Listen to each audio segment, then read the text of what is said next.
Ayan, good evening sa lahat ng summoners natin ngayong gabi at nanonood ngayon. Siyempre lang iba ang ating mga taga-subaybay sa ating GPL ngayong gabi. Again, magpapakilala muna kami. Ako nga pala si Gigi Spear, kasama ko ngayong gabi. Wala na iba, ako DC. GM Rob, Yan, ang pagbabalik po, ang pagbabalik. At syempre, nanonood kayo ngayon ng Garina Premier League Summer Season 2013 live dito sa Garina PSA Office.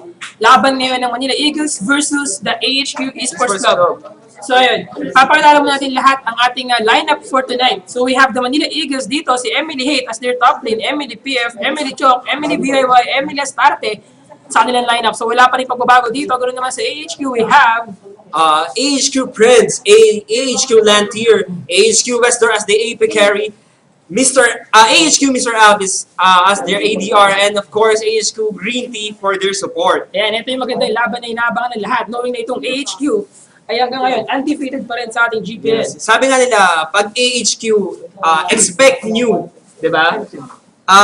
Kung papansin natin sa lahat ng laban ng AHQ, sobrang ganda ng performance na pinakita nila dahil every laban, may mga iba't ibang mga champion pools na nilalabas at saka mga panggulat na talagang sobrang napag-practice sila na sobra. So, ayan, pag-usapan naman natin yung laban nila last week against sa TPA, yung knowing Azubo Taipei Assassins ay medyo na-dominate ng AHQ sa laban nila. Pero sa early game, medyo maganda yung laban nila and sobrang tinding. So kanilang palitan dito. Pero unfortunately, na nagtagal ng laban, talagang dinominate masyado ng AHQ ang kanilang kalaban. Pero knowing na Azubo Taipei Assassins, nagpalit-palit sila ng lane nila. Yes. Having Bebe, para sa hindi nakakilala kay Bebe, si Bebe ang ADR ng Azubo Taipei Assassins na nag-top lane. Dinter, yung support nila as the AD carry, and of course, Stanley, yung top lane nila naging support. So, siguro nag-try ang Azubo Taipei Assassins ng bagong meta kung anong possible or kung magiging effective ba yung ganong change of roles. Medyo hindi sila nagwagi sa nangyari yun. Nakakalungkot lang isipin na ginawa nila ito sa AHQ, knowing ng AHQ pa, ay mismo silang i-dominate. Ito yung team na kaya sa isang team na kaya lumaban ngayon sa TPA. And ako, personally, sa akin mismo, TPA, itong AHQ ngayon, ang pwedeng pumalit sa TPA. Soon enough, pag nakita natin yung Season 3, let's see kung ano yung pwedeng mangyari ito in the near future sa laban nila sa GPL. Yes, tama. And syempre, while waiting, pag-usapan muna natin yung last laban nila doon. I think ang lineup dito ng AHQ, they have Elise for Prides. Kay Lantern, gamit niya si Nautilus, as well as kay Westdoor, we have Garthus, Tristana, and Nami, kay Mr. Albis, and kay Green Tea. So, Mr. Albis using Tristana, ay talagang okay yung champion niya na yun. Yes. Ayun nga, explain ko lang. Para sa mga hindi nakakaalam na si AHQ, Mr. Albis, ang tatlong favorite champion niya sa ADR ay si Caitlyn, Tristana, Ezreal. At yun nga, na-open si Tristana against Azubo Taipei Assassins. Kaya ayun, ginamit nila kagad ng no hesitation pa. And pero yun nga, having dito sa AHQ versus Azubo Taipei Assassins, knowing na nag-swap sila ng lanes dito. And I think si Dinter yata ang ginamit niya si Miss Fortune. Yes, as their AD carry. Actually, this is my second time to witness Dinter na mag-AD carry. So, hindi na siya masyadong bago sa akin. Pero syempre, iba pa rin pag Bebe ang galawan, di ba? So, yun. Pero ngayon, having Manila Eagles versus the AHQ naman tayo, ano kaya possible na mangyari dito sa laban na ito? Knowing na itong Manila Eagles, lately ay hindi na ganun agad. Medyo nagkaka-struggle ang ating Team Manila Eagles. Pero, syempre, marami pa rin hinanda na panggulat ang ating Team Manila Eagles. Kaya mamaya, hintayin natin kung ano mga magiging champion pool at saka magiging pick nila para sa laban na ito. Ganoon din naman bukas, pala iniimbitahan ko kayong lahat na manood maglaro sa ating TNC MSI Gaming Cup sa League of Legends. So bukas punta kayo sa mga designated na lugar na merong danet.com para maglaro sa ating tournament bukas dahil yan ay talagang and take note, Season 3 National Qualifier yan. Kung sinong mananalo dyan for yung overall na mataas yung points nila dito sa MSI TNC Gaming Cup, sila yung magka-qualify sa national qualifiers sa darating na August. Yes, yun pa. Take note din sa lahat ng sasali tomorrow sa tournament. Hindi po makakasali ang Team Manila Eagles because conflict of schedule. May laban po sila sa GPL ng gabi. So, iba pong usapan yun. Ibang usapan po ang GPL. At dahil nga dyan, game muna tayo. Pasensya sa matagal-tagal na paghihintay. Manila Eagles versus the HQ Esports Club.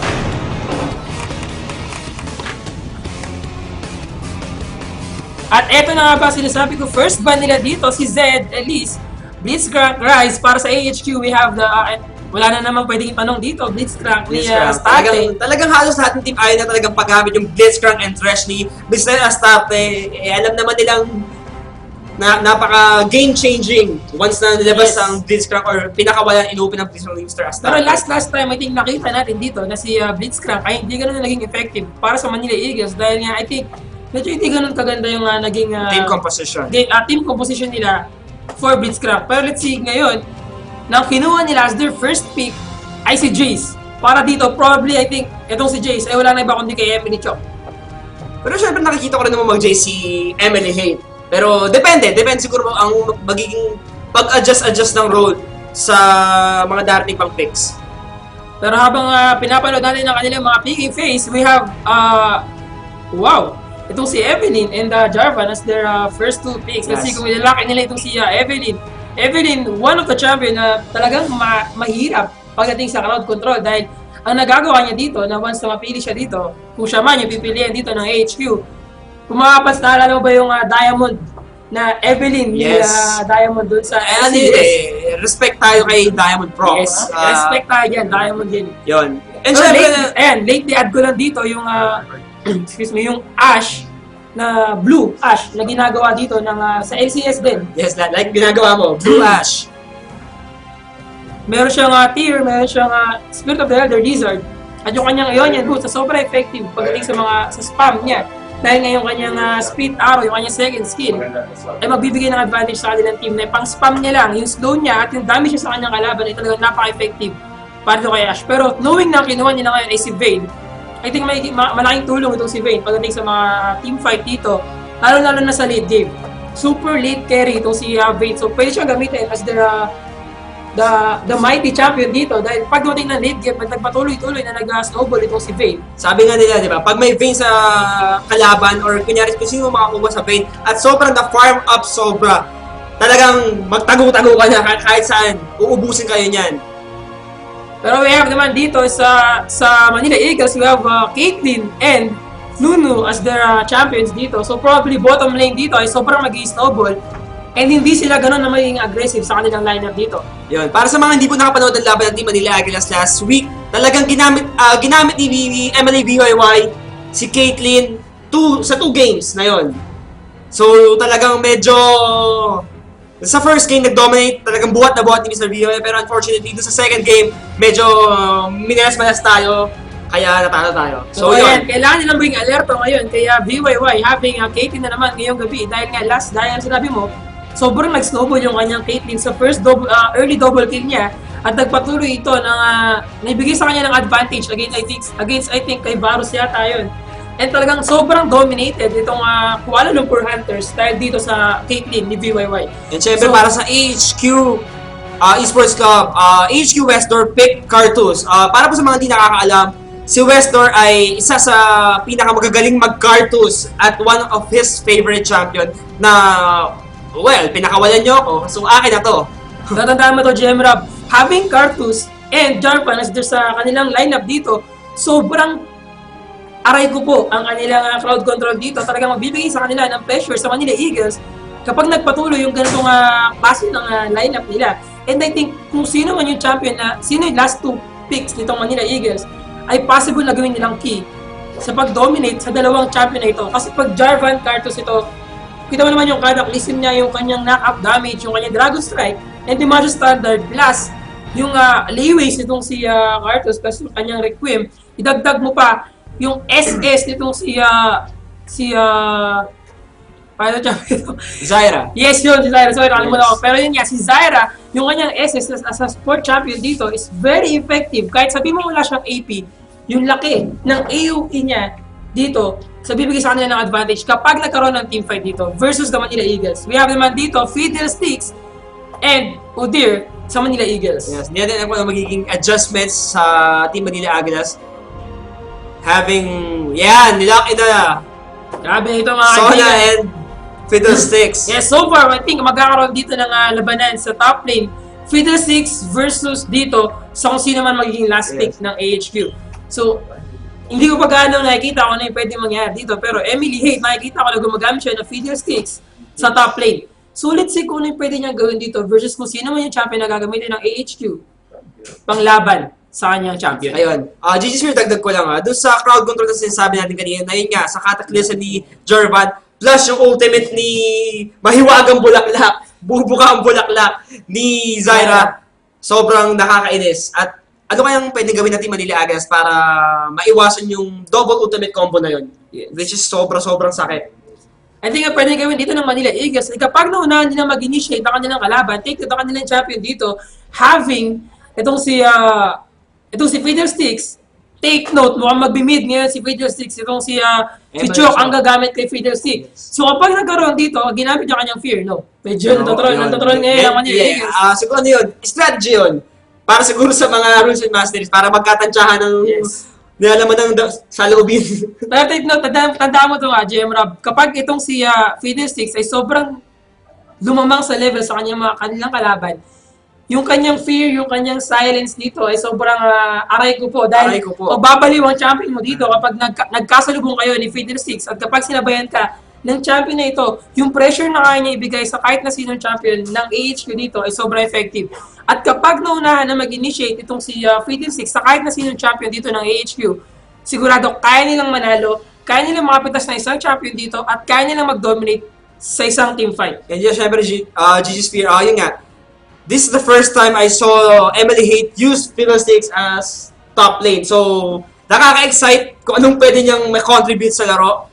Na knowing na, yun nga, HQ ang kalaban na medyo mabigat-bigat dahil para po sa mga di nakakaalam, HQ, wala pa pong talo for this summer season. 10-0 po, 10 games played, wala pa pong talo. So, medyo nasa taas po sila ng corona. Medyo critical to. So, kapag natalo ng Manila Eagles ngayong gabi, sobrang imba mga kaibigan. Pero, since we still have 2 minutes and 30 seconds dito sa delay remaining time, tignan natin ang kanilang mga runes and masteries. Okay. Runes muna, mga kaibigan. Kay Emily Hate using Fiddlesticks sa top lane, mapapansin mo, eto yung kanyang runes dito. We have, medyo matagal ang ating retrieving. Eto, so far with having dito kaya Emily Hate, Fiddlesticks sa top lane, I think, ang magiging item niya dito, or kanyang runes dito, ayan, so far, ito yung kanyang runes. Armor plus 13, 7.8, Magic Penetration, Ability Power plus 15, and Magic Resist plus 12. So probably, knowing na kalaban niya si Jarvan dito, kailangan niya ng armor dito para masustain yung kanyang lane. E ganoon naman dito sa kanila kay Emily PF. Kay Emily PF, Armor plus 13, Magic Penetration 7.8, Ability Power plus 15. At dito naman tayo Magic Resist plus 12. Yes, Magic Resist plus 12. Kay Emily PF yun as their jungler. Emily Chok, we have dito as Jay sa mid lane, Armor plus 11. Medyo may kulang isang slot. Nakalimutan niya na maglagay. Yes. Pero Mali mo strategy yan. Strategy yan. Magic Penetration 5.5, Armor Penetration 8.1, 24 Magic Resist at level 18, and 15 Ability Power para kay Emily Chok as their AD mid carry. Emily VOI having Caitlyn once again. Yes. Emily VOI, Physical Damage plus 11, Armor plus 13, Lifesteal Bonus plus 4, Mana Regen at level 18 plus 3, and of course, Magic Resist plus 8. 8.0. Emily VOI. And we have, syempre, last but not the least, kay Emily start as their support champion using Sona. Physical damage plus 11, armor 13. Wow! Physical damage for Sona is kind of unusual, pero tama ba ito tinitignan ko? Parang medyo unusual yun dahil meron siyang, ayun, I think nagkaroon tayo ng bug, AD carry yun. Pero 19 armor, 2.8 mana regen per 5 seconds and 87 health para kay Sona dito. And kay Price naman as their top lane sa HQ, we have Jarvan, physical damage, armor, magic resist. Sobrang flat ng champion na ito sa kanyang runes. Pero we have naman dito kay Lantir as their jungler using Lee Sin. We have physical damage plus 15, 13 armor, magic resist at level 18 plus 13, magic resist plus 5.4. So talagang nag-focus sila dito sa magic resist knowing na itong si Fiddlesticks ay sobrang hirap mapigilan. Siyempre, of course, para naman kay HQ Westor, plus 13 armor, plus 6.5 magic penetration, 4.5 armor penetration, ability power, plus 15, and of course, plus 12 magic resist. And yun, para sa, hindi po tayo mabot sa delay time natin. Para po sa mga ibang information, ipopost din po namin siya. So, medyo pero yun nga. Again, game mga tayo ngayon, HQ versus the Manila Eagles. Again, sa lahat ng mga ka-tune in pa lang, you're watching the Garena Premier League Summer Season 2013 live din sa Garena PH Office. Ako nga pala si GG Sphere. Kasama ko ngayong gabi si Jem Rob. Yes. And again, itong pinapanood nyo ngayon ay laban ng Manila Eagles first day HQ. Take note ang HQ ngayon Ang ay number 10-0 sa kanilang score. So possible na kapag nanalo ang Manila Eagles dito ay magiging 10-1 na sila. And ang ating Manila Eagles ay magkakaroon ng isa na namang win para makahabol sa ating liga. Pero let's see kung ano pwede nilang gawin dito dahil HQ is gaya na sabi mo kanina, one of the dangerous team here in the GPL. One of the dangerous team dito sa ating GPL. At sila yung team na nagbibigay ng mga champion na talagang wow. Pwede pala yung champion na laging may wow factor because lagi silang nagpapakita ng mga champion pool na kakaiba. Like nung mga Karma, Kogma, combo na talagang lahat ngayon kahit sa PH nagka-trending siya sa bot lane na medyo talagang super effective. Kaya ngayon, yun, let's see na lang what will happen and hawak kamay tayo dahil alam natin kain natin to. Yes, kapit-kapit lang mga kaibigan. Pero ito nga sinasabi ko dito, sa laning phase natin, we have mid lane, Jace versus Carlos dito. So, sana, hopefully, itong si Emily Choka hindi na mag-swap lane kagaya dati na ginawa nila. Nag-bottom lane siya kung saan dalawang champion ng kanyang kalaban at talagang nahirapan siya dito. Nag-dominate man yung kanilang ADR and support, hindi naman siya nanalo sa kanyang lane. And unfortunately, napugo pa siya sa kanyang lane. Pero this time, take note, kapag ang nangyari dito, itong si Cartus versus, itong si Westdoor versus dito kay Emily Chok, mid lane fight dito, laning phase. Advantage para kay Westdoor dahil hindi niya kailangan umalis ng lane niya. Pero nagkakaroon dito ng bakbakan. Westdoor, 5v5 champions dito. Green Day na huli ng Manila Eagles. Ngunit nagkakapalitan dito. Grabe ang bigayan dito mga kaibigan. Poke damage from the Manila Eagles. Ngunit hindi pa ganun kalaki ang damage na nakuha ng Manila Eagles dito sa laban na ito. Grabe, very nice team coordination for the team Manila Eagles na yun nga, napaforce nila mag-flash green tea dahil alam nila na pwede maging mitya ng buhay green tea yung pagka-aggressive niya doon. Pero good job pa rin for green tea na yun nga, na-spare yung buhay niya sa pagkamatay. Kumukha ko daw si Jimmy Neutron, natawa naman ako doon. Pero tuloy-tuloy pa rin tayo dito. So far, with that being said and done, pareho silang nag-aabangan ng kanilang mga buff dito at walang agawan na nangyayari. Yes. Knowing na kanina ay nagkaroon kagad na napaka-early team fight dito. It's a good job para sa Manila Eagles na magbigay ng sobrang poke damage sa kanilang kalaban. And hindi sila makabawi doon dahil kung papasin mo yung AHQ dito ay sobrang hiwa-hiwalay sa kanilang mga champion. Ayun nga, para po sa mga nag-aaral kay GM Skylar, yun nga po, I'm sad to say na si GM Skylar ay hindi po makakapunta ngayon dahil meron po siyang sakit. So ako muna ang chicks ni GG Speed dito ngayon. Pero yun nga, James Skylar, pagaling ka. And sana naman, that's natin na pa noon ay makapag-shout gas ka ulit dito. Tama. Pero ito muna, mamamayatin niya si GM Rob ngayong gabi. Pero yun nga, tuloy-tuloy tayo dito. Bottom lane, Emily BYY and Emily Astarte, Vayne and Sona versus dito kaya Zyra and kay Vayne. So what might happen in this fight ay talagang unpredictable. Yes. Sobrang ganda na nangyayari ngayon na medyo puso ang labanan. Yes, puso. Nakakaharas tayo ng onte sa bottom lane. Looking at the top lane naman kanina, medyo pumapalag pa naman si Fiddlesticks kay Jorvan. Pero di natin alam kung sa early part of game kung sino mas lalabang. Ito nagkagawan dito sa kanilang nakuha ngayon ni Emily P. ang red back ni Lantier. Good job para Emily P. Para dito si Emily Chok para mag-respond sa junglers dito. Pero Western umahabol sa kanyang lineup dito. Nag-flash niya. Dalawang champion dito naman ni First blood.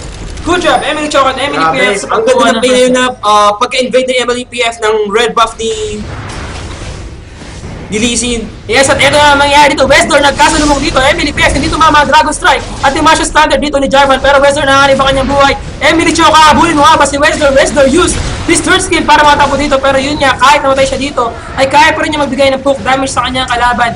Grabe yung damage output na ginagawa nitong si Westdoor. Parang sinabi dito na kahit mamatay ako, bibigay ko sa inyo. Yeah. Ang pahirap na kaya kong ibigay. Yes, napakaganda na ginagawa ng Team Manila Eagles ngayon na hindi sila nagpapahuli sa pagiging aggressive ng Team AHQ na yun nga sinasabi namin kanina na ang Team AHQ ay isa sa pinakamakukulit at magagaslaw maglaro sa League of Legends. Yun nga ang labanan dito ngayon eh. Kailangan buo loob mo, kailangan makapagsabayan sa damage output na binibigay ng opponent mo. So Tama, yun. sobra kailangan mag-focus dito kung ano man yung pwede mangyari sa inyong team. Early hanggang mid-game ay possible na magtuloy-tuloy dito. Pero knowing League of Legends, napakalabo. Pero grabe binibigay dito pag pressure ni Emily kay HQ Prides. Ang cute ng tunog talaga ng surprise party with this mga kaibigan. Natutuwa ako, wala akong masabi dahil first ko nakita yung fiddlestick snap at nakita kong hinihigop-higop na ni Emily Hate si Jarvan sa top lane na medyo nagpapahirap sa kanya. Kung papansin mo, eto si Emily Hate, ang kanyang skill, lahat ng skills niya meron dito. Sulit siguro na yung max out niya dito para mag-dominate po siya sa kanyang lane. Knowing na kanyang kalaban dito ay si Jarvan, pero knowing sa bottom lane, kung papansin mo, ay 13-23 ang ating CS at in favor ito kay Emily VYY. Ayun, unfortunately, sa makikita natin si AHQ Lantern ay may maitim na balak para kay Emily Hate. Pero yun nga, nakakotob si Emily Hate na mukhang merong hindi magandang pangyayari dito. Kaya, bachi muna ako. Yes, at sa lahat na nag-aabang niya, nagtatanong kung meron ba tayong codes ngayong gabi. Yes, abang-abangan lang kayo dahil mamaya ulit ibibigay ko ang code ngayong gabi. So, stay tuned lang tayo dyan mga kaibigan. At abang-abangan na tayo, manuwalot muna tayo ng game natin ngayon at chill-chill lang tayo. Ayan po, para po sa mga hindi nakakakinig ng gold difference, lamang ang Team Manila Eagles ng almost 800 gold because tayo nakakuha ng first blood and syempre, isang kill in favor sa kanilang team dito. Pero knowing Lantern dito, ang ganda ng pag-segue niya doon. Pero merong ward! Knowing na merong ward doon ng Manila Eagles, yun ang nabigay sa kanila ng advantage at aware sila na magagank doon si Lee Sin. So with that being said and done, nag-fail ang gank attempt nitong si Lee Sin sa bottom lane. Very nice ward na ayun yung mga ward na 2-second ward bilang darating yung gank at mararamdaman mo agad na ito na siguro yung oras para mag-back tayo. So very nice discard na ginawa ni Emily Astarte para maglagay ng ward doon para masalba ang buhay nila ni Emily VYY. Kaya pala mo napapansin ko sa bottom lane natin ngayon ay sobrang aggressive ng dalawang champion na ito. Excuse me, itong si VYY using Caitlyn, yung kanyang aggressiveness, knowing na ang kanyang range dito ay 650. Yes. Ginagamit ni Emily VYY yung advantage niya sa range against Vayne. Pero so far with that being said, ang ganda na nagagawa dito ni Caitlyn against dito kay VYY ay kay Mr. Albis, kay Vayne. Kung papansin mo, zone out niya ang sa minion dito at nababox out nilang dalawa itong si Sona, ang kanilang kalaban. And with that, kita mo naman advantage sa kanilang goal difference dito. Plus yung sustain na meron silang dalawa sa bottom lane against dito kay Zyra at kay Vayne. Yun. And yun, of course, parehas pa rin niyan sa top lane na yun nga, hanggang ngayon, nagtatansyahan pa rin si Emily Hate at yung Jarvan. Yes, so boxing tayo dito mga kaibigan. So, kung mapapansin mo ang first item dito ni Emily Hate, ay meron siya kagad cloth armor. So itong item na ito ay wala ng duda ay para makontra si Jarvan. Para indahin yung mga early damage. Yes, at eto na naman si Lee Sin trying to gag the bottom lane. Ngunit nandun, hindi umabot ang kanilang ang awareness nila dito. Nalaman nila na merong ward. Ngunit sa bottom lane, umakyat ang ating camera. Lantern, VYY. Sa sobrang pag-range ni VYY, hindi sila mabot na kanilang kalaban. Ayun. Pero sa top lane natin ay medyo gumalaw ang ating camera. Kaya hindi nakita ko ano yung nangyari. Yun, nakakalungkot isipin na for the second time around, fail na naman ang gank ni Lantier. Pero however, ayun, nagbigay na. Sinasabi ko, grabe, sabay-sabay ang clash natin. Pero nagamit na ng clip ngayon. Itong si Westdoor, ginamit ang ignite kay VYY pero hindi tumama. Ay hindi namatay si VYY. With that being said, nakuha ang buhay ni Fiddlestick sa top lane. Ngunit itong si VYY ay nakasurvive. With his barrier, nag-survive siya sa team fight sa bottom. Ayun po, para po sa mga hindi po nakakita sa kasabayang nangyari, namatay po si Emily Hate sa top lane dahil nga rin doon sa ultimate ni Cardos na yun nga, global ultimate na instant kill and instant damage or assist na talagang pwedeng makapag-farm siya sa mid as well as the, yun nga, extra gold coming from the assist ultimate na makuha niya dito.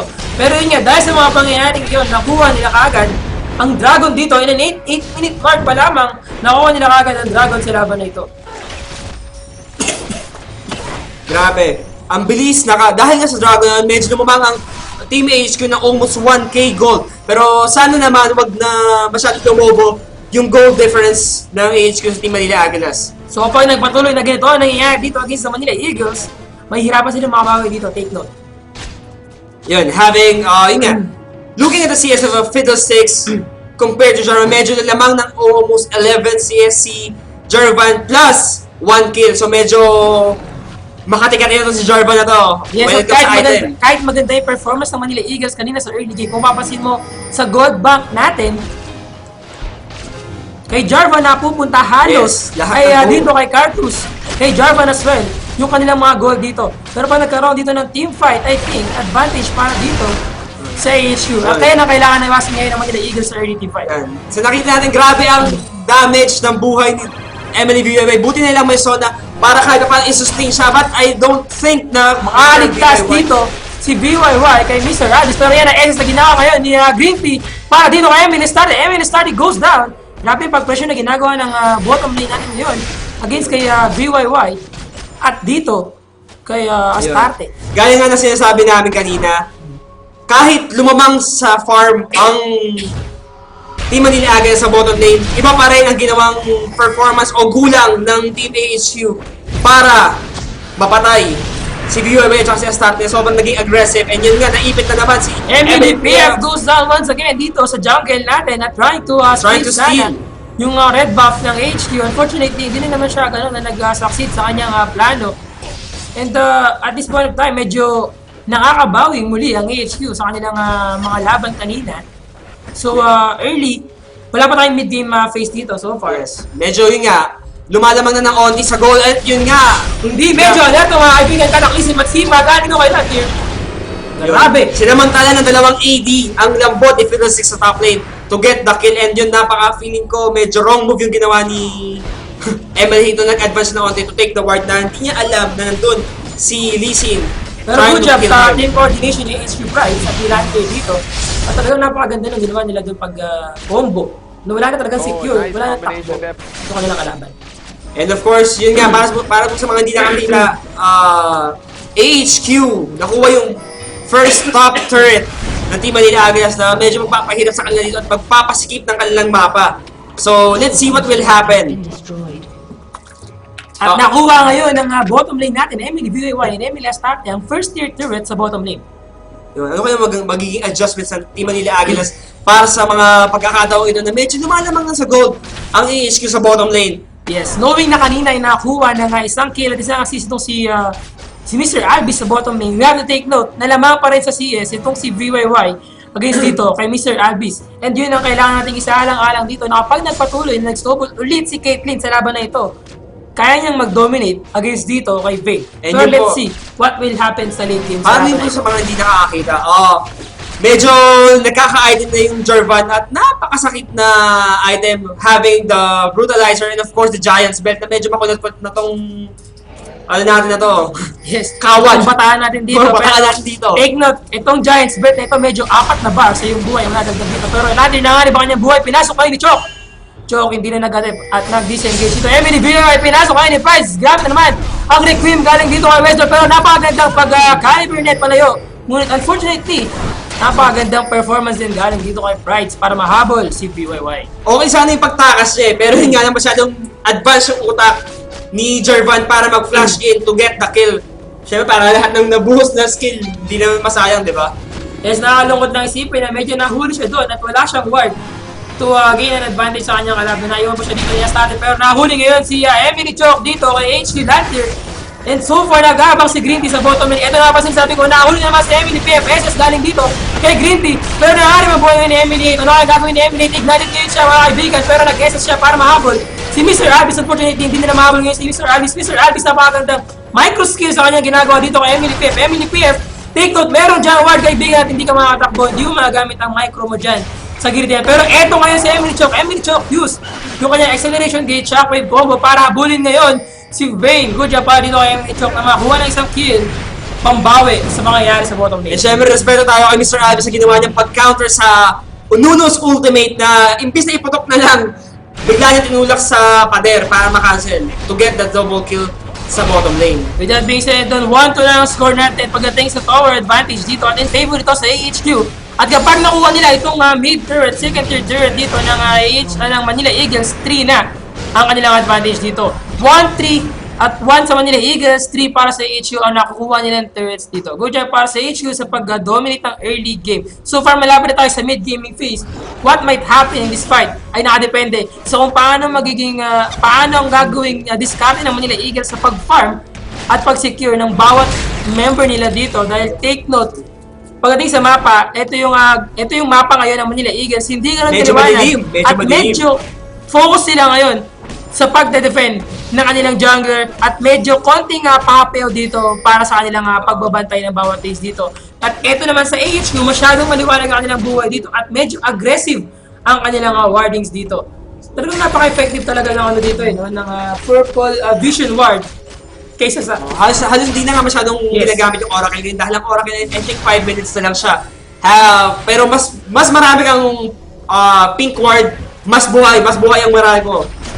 Yun nga, ginamit nila yung advantage against Fiddlesticks na talagang tinatry nilang baugin at puguin dahil napakalambot kaya ni Emily Hate na nagbibigay ng medyo may hirapan siya mag-adjust. Ito talaga maganda sa League of Legends. Bawat champion dito ay may pros and cons. So mapapansin mo itong si Fiddlesticks ay sobrang sakit pagdating sa AP damage na kaya niya gawin sa kanyang kalaban. Pero take note, sobrang lambot naman ng champion na ito. Pero ito na sinasabi ko nagkaroon dito na nabind na naman ngayon si Emily PM ito si Gritty na nga ba kanyang buhay.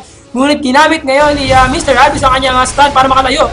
Itong si Emily, pero ginamit na ngayon ng kanyang SS. Grabe, 4 na champion dito naman Manila Eagles ang nahuli doon sa SS na yun. And take note, with that, disengage mo na at buhay ang ating mga minamahal na AHQ. Talaga mga strangle horse galing dito kaya Zyra kanina pa. Talaga sobrang effective ng kanyang champion dito as a support champion. Hindi mo masabi na hindi siya ganun na kailangan ng AP-based champion. Kailangan dito yung disable na nagagawa niya sa kanyang kalaban.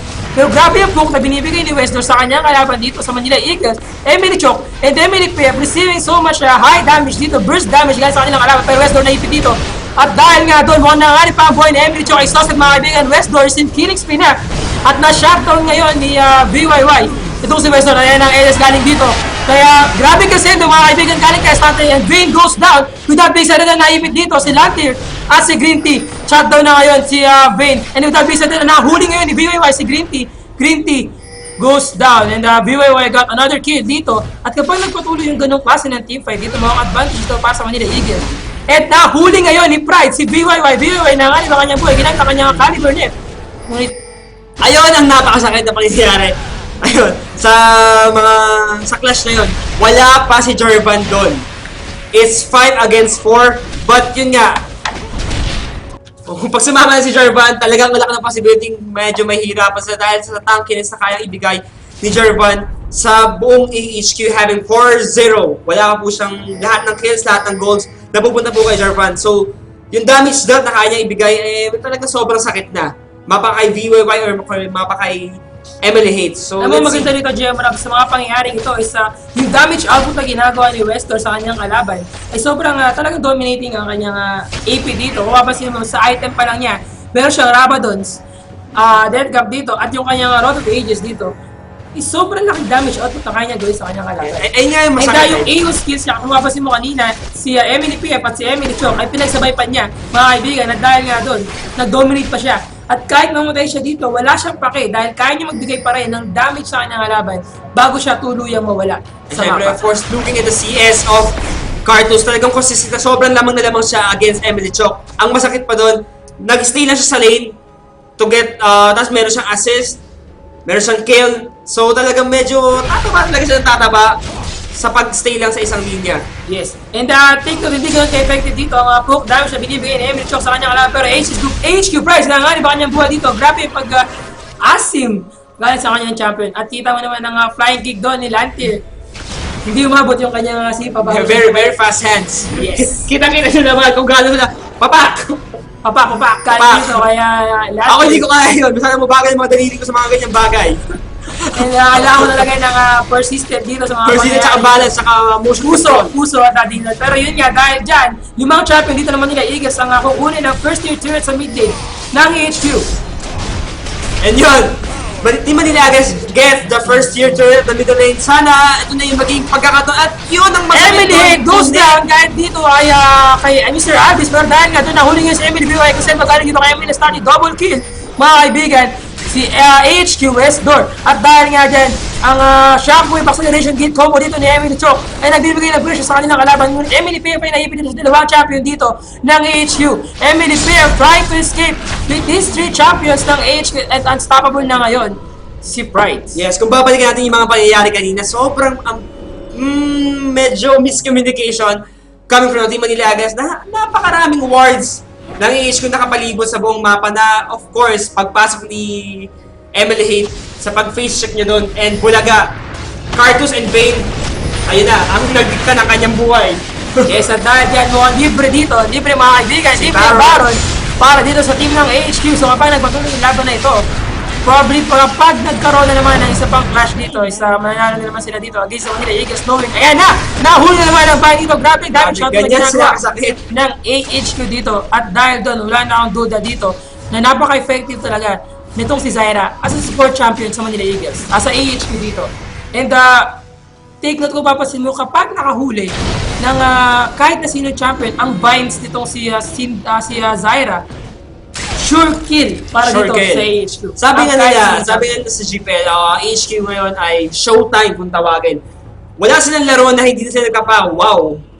Yes. Yung team coordination nila between sa kanilang mga magkaka-teammates, sobrang ganda. Na nakita mo naman na tinry, mabuhay ni Emily Pierre, but Jervan, Vale, and Lee Sin, sabay-sabay pumasok to get the kill. At yan, kung papasin mo dito, Fatal 6, Emily Higgs trying to rush yung kanyang zone niya dito sa laban na ito. So Yes. kapag nakapag-zone niya na siya dito, kaya niyang mag-dominate sa kanyang SS. Every time na gamitin niya kanyang SS dito ay possible na makatulong sa kanilang team fight dito at hindi pa siya makatake ng kahit na sino champion dito ng AHQ. Kasi syempre di rin tayo pwede maging aggressive dahil yung Baron buff ay nasa HQ na alam mo naman na lamang na sila sa score, lamang na sila sa gold, of course pati sa item, and syempre naka-Baron buff pa yan. Ano? Patay tayo dyan. Alam mo, Jay, manap sa mga ganitong pagkakataon, ito yung mga tipo ng laruan na dapat ka nang medyo malito ka sa laban nito at medyo kabahan ka na dahil ito na yung laban na magdidikta. Anytime magkakaroon dito ng magandang ng clash dito, deciding clash mga kaibigan, Emily Pep, naipit dito muna tatakbo siya gamit ang kanyang bloodlust. At dahil nga doon, nakita mo naman na ginagawang paghigop ni Emily Hate kanina sa halaman. Sa halaman, pero napakatagal niyang higupin. It takes time. Pero I think kapag tumama itong power chord ni Sona, doon sa vines ni Zaira, sure na mamamatay ka na dito kahit isang atake lang. Pero yun nga, nakita natin. Emily Chok naipit dito ng dalawang champion ng HQ pero nakuha ni Miss Rami sa kanyang buhay. Grabe ang presento at vines dito nakita mo naman sobrang effective nito ng si Emily Hay.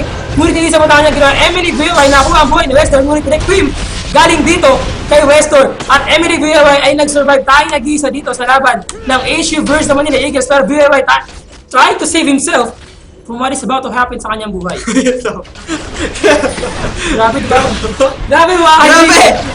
Ganon ka-aggressive ang Team AHQ. I think they trying to finish this one na napaka-cool din at kahit sinong humarap sasagasaan talaga nilang lahat. Yes, Kahit yung Siren na napaka-cool yan. So ito na yung sinasabi natin dito mga deciding clash. Yung clash na yun ay nagdikta na itong AHU ay sure magsesecure yung laban nito. Yes. Ano yung kumbaga, sure win clash na hindi tayo pwede mamatay dito. Bakbakan na ito. Bakbaka na ito with the battle buff kanina. Ito yung nagbigay ng advantage talo sa HQ sa laban na yun. And bukod doon, yung kanyang damage output na ginawa nitong si Mr. Albis. Mr. Albis using Bane is sobrang medyo matindi yung kanyang micro skills dito dahil kung papasin mo yung kanyang ginawa doon na pag kite niya sa kanilang kalaban ay kung papasin mo sobrang free hit niya. Yes. At nakuha niya kagad ng buhay dito ni Emily Chok kahit knowing na itong si Emily Chok ay may chance na matakbo.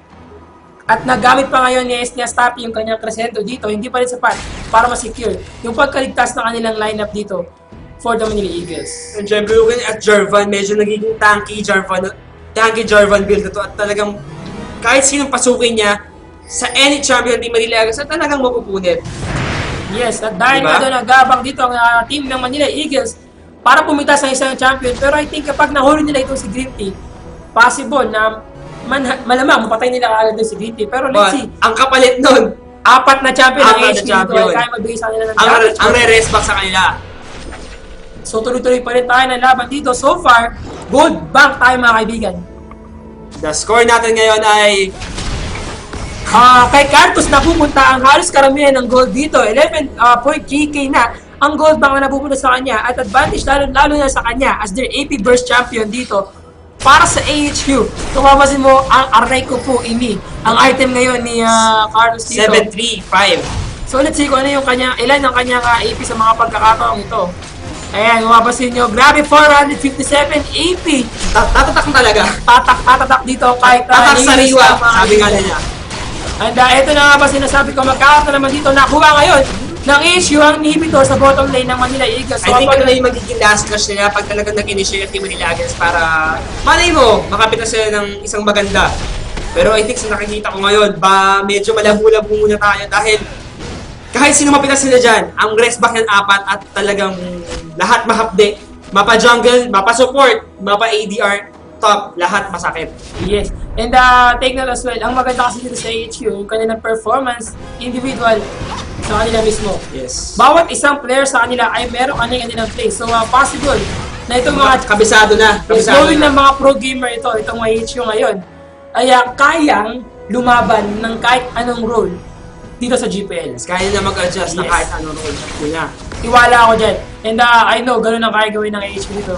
Pwede naman as well, and naman nila Eagles as well. Pero, Iba ang buo ng pagkabuo Yes. ng loob nitong mga to. and tuloy-tuloy pa rin tayo dito. So far, ito ang vision natin dito sa wards ng Manila Eagles. Medyo madilim. Medyo madilim ang ating buhay dito. At ito, sa HQ, mapapasin mo Ang pala. liwanag. Liwanag ang buhay, mga kaibigan. Bayad na bayad ang kanilang kuryente dito. At dahil nga doon, kontrolado masyado ng HQ ang mapa ng Manila Eagles. At anytime soon ay magkaroon dito ng gap galing sa AHU.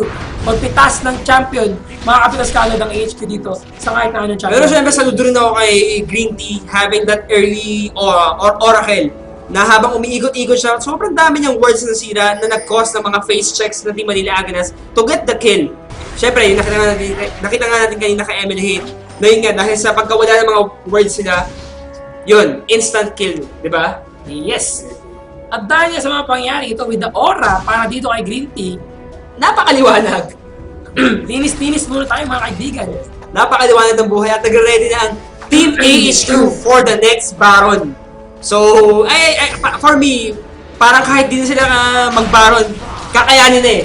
Kaya nilang damage sa iba to, sa Team Manila Eagles. Tama yan, Jim Rob. Pero yun nga, inaabangan nila ngayon ang pag-respawn ng Baron dito. At once na magkaroon na naman sila ng Baron buff, once again, salamat nito. Ito na ang sinasabi ko mga kaibigan. Without going to Manila Eagles, Napakabilis. pinasok na ngayon ni Green yung kanilang kalaban. Pero grabe yung bind na ginawa niya dito. Emily Chong nanganib ang kanyang buhay. Vines, SS galing dito. Kay Zyra, yung gagawin sa Rogdesendo, galing kay starting with hindi sa punta kanyang double para kay Vayne. With that, Nick Bim, galing naman ngayon kay Westdoor. At nanganib ngayon ang buhay dito ni BYY at nakataka siya mga kaibigan, mamagda sa kanyang sarili. Pero Prides, hindi pa yun tulutang mangyari ang dapat mangyari para kay BYY. Eto na mga kaibigan, Dragon Strike at yung Master Standard Combo, ngunit nag-flash out si BYY para magda sa kanyang sarili. Good job para kay Hindi BYY. pwede, sa huling pagkakataon, hindi mo kayo pwede ma-ace. Pero yun nga, I think AHQ will going to finish this game na. Yes, Ace-man o ayun hindi. na. Rekta na ito mga kaibigan. Masakit mang isipin pero ganyan po sila ka-aggressive, ganyan po sila kagaling mag-execute ng mga bawat classes natin dito. Ganyan kaganda ang play ng AHQ. Sa kahit na sinong kalaban niya dito sa GPL, talagang magigiba ang kahit na sinong babaga. Lahat ng babaga ay magigiba. Yes, humanda ka. Ito na sabi ko sa'yo, Emily use sa Zonya para at least ma-choke ang kanilang kalaban, para magda sa kanilang sarili, pero hindi pa rin spot para bigyan ng kanilang kalaban. Emily Hate ay pumasok kanina. At victory para sa... Congratulations Team AHQ for having 11-0. Wala ka pong talo at still number 1. Number 1. At eto na, discussion tayo sa mga pangyayari kanina. So far, Manila Eagles versus the AHQ dito, we have the advantage para dito sa Manila Eagles sa early team fight nila dahil 2-1 ang score nila dito sa pagkumpisa pa ng laban. Pero unfortunately, hindi ganun na nagtuloy-tuloy dahil nga sa mga effective na gang galing dito. Kaya Lisin, kay Lantir, hindi ganun ka-effective. Pero kung mapapansin mo, kapag nagkaroon siya ng chance na makakuha ng gangs dito, mabibigay sa kanila ng advantage and sure kill para sa kanilang champion. Napakaganda rin na ginawa ni Emily PF para nakawin yung first red buff ng Team AHQ. However, yung sa second, trying to steal the red buff, medyo hindi siya nagwagi dahil medyo mahapdi-hapdi ang nangyaring naipit siya dun sa red buff ng kalaban. And yun, team composition-wise, saludo kami, AHQ. Yes, wala na ibang masabi dito kundi napakaganda ng performance ni Green Tea as their support champion. I give credit sa kanyang champion dito yung kanyang mga Vine at sa kanyang paglagay ng Ignite as yung kanyang Summoner spell. Sobrang effective sa bottom lane. And again, congratulations HU for winning the game against the Manila Eagles. And again, yan, sa lahat ng makaka-tune in pa lang, you're watching the Garena Premier League Summer Season 2013 live dito sa Garena PH Office. At ako nga pala, syempre, wala nang iba kundi si Gigi Sphere. Kasama ko ngayong gabi. GMRO Syempre, po, ayan, si ang GMRO. iyong lingkod. Ayan, sa lahat ng mga nagtataka, medyo iba yung boss ko ngayon. Meron akong hindi magandang medyo komplikasyon sa akin. Alam mo na. Medyo nag-concert po siya kagabi, kaya pagpasensyahan nila. Maganda po kasi boses nito. Hindi. Medyo nagkaroon lang ako ng side lang. Pero okay lang naman tayo. Arthritis, sa nilamunan. Kaya sa mga leptospirosis. Grabe. Pero tuloy-tuloy pa rin tayo dito sa GPL. Ito na ang code natin for tonight. Pero bago ang lahat, pabatiin muna natin. Siyempre, lahat ng dapat natin batiin ngayong gabi. Batiin mo nga yung GM Rap kung sino gusto mo batiin. Ayan, nasa lahat mga binabati ko nga po pa si Gigi, Regine, James Spade na laging kumakalinga sa amin dito sa GPL at mga nagmamahal. And of course, binabati namin pala si Sir James Reed, ang pinakamamahal naming mahal. Yes. Siyempre, ganoon din naman ang GCA. Ayan, good evening. Sa wakas, nabati ko rin ang GCA dito sa ating GPL. Binabati ko nga pala, siyempre, ang pinakamamahal sa pinakamamahalin mo pang mamahalin mo na, si GM Prince at si GM Ryla. Good evening sa inyo, sa lahat ng GMs natin ngayong gabi na nanonood at nandyan ngayon sa kanilang mga bahay. Good evening sa inyo.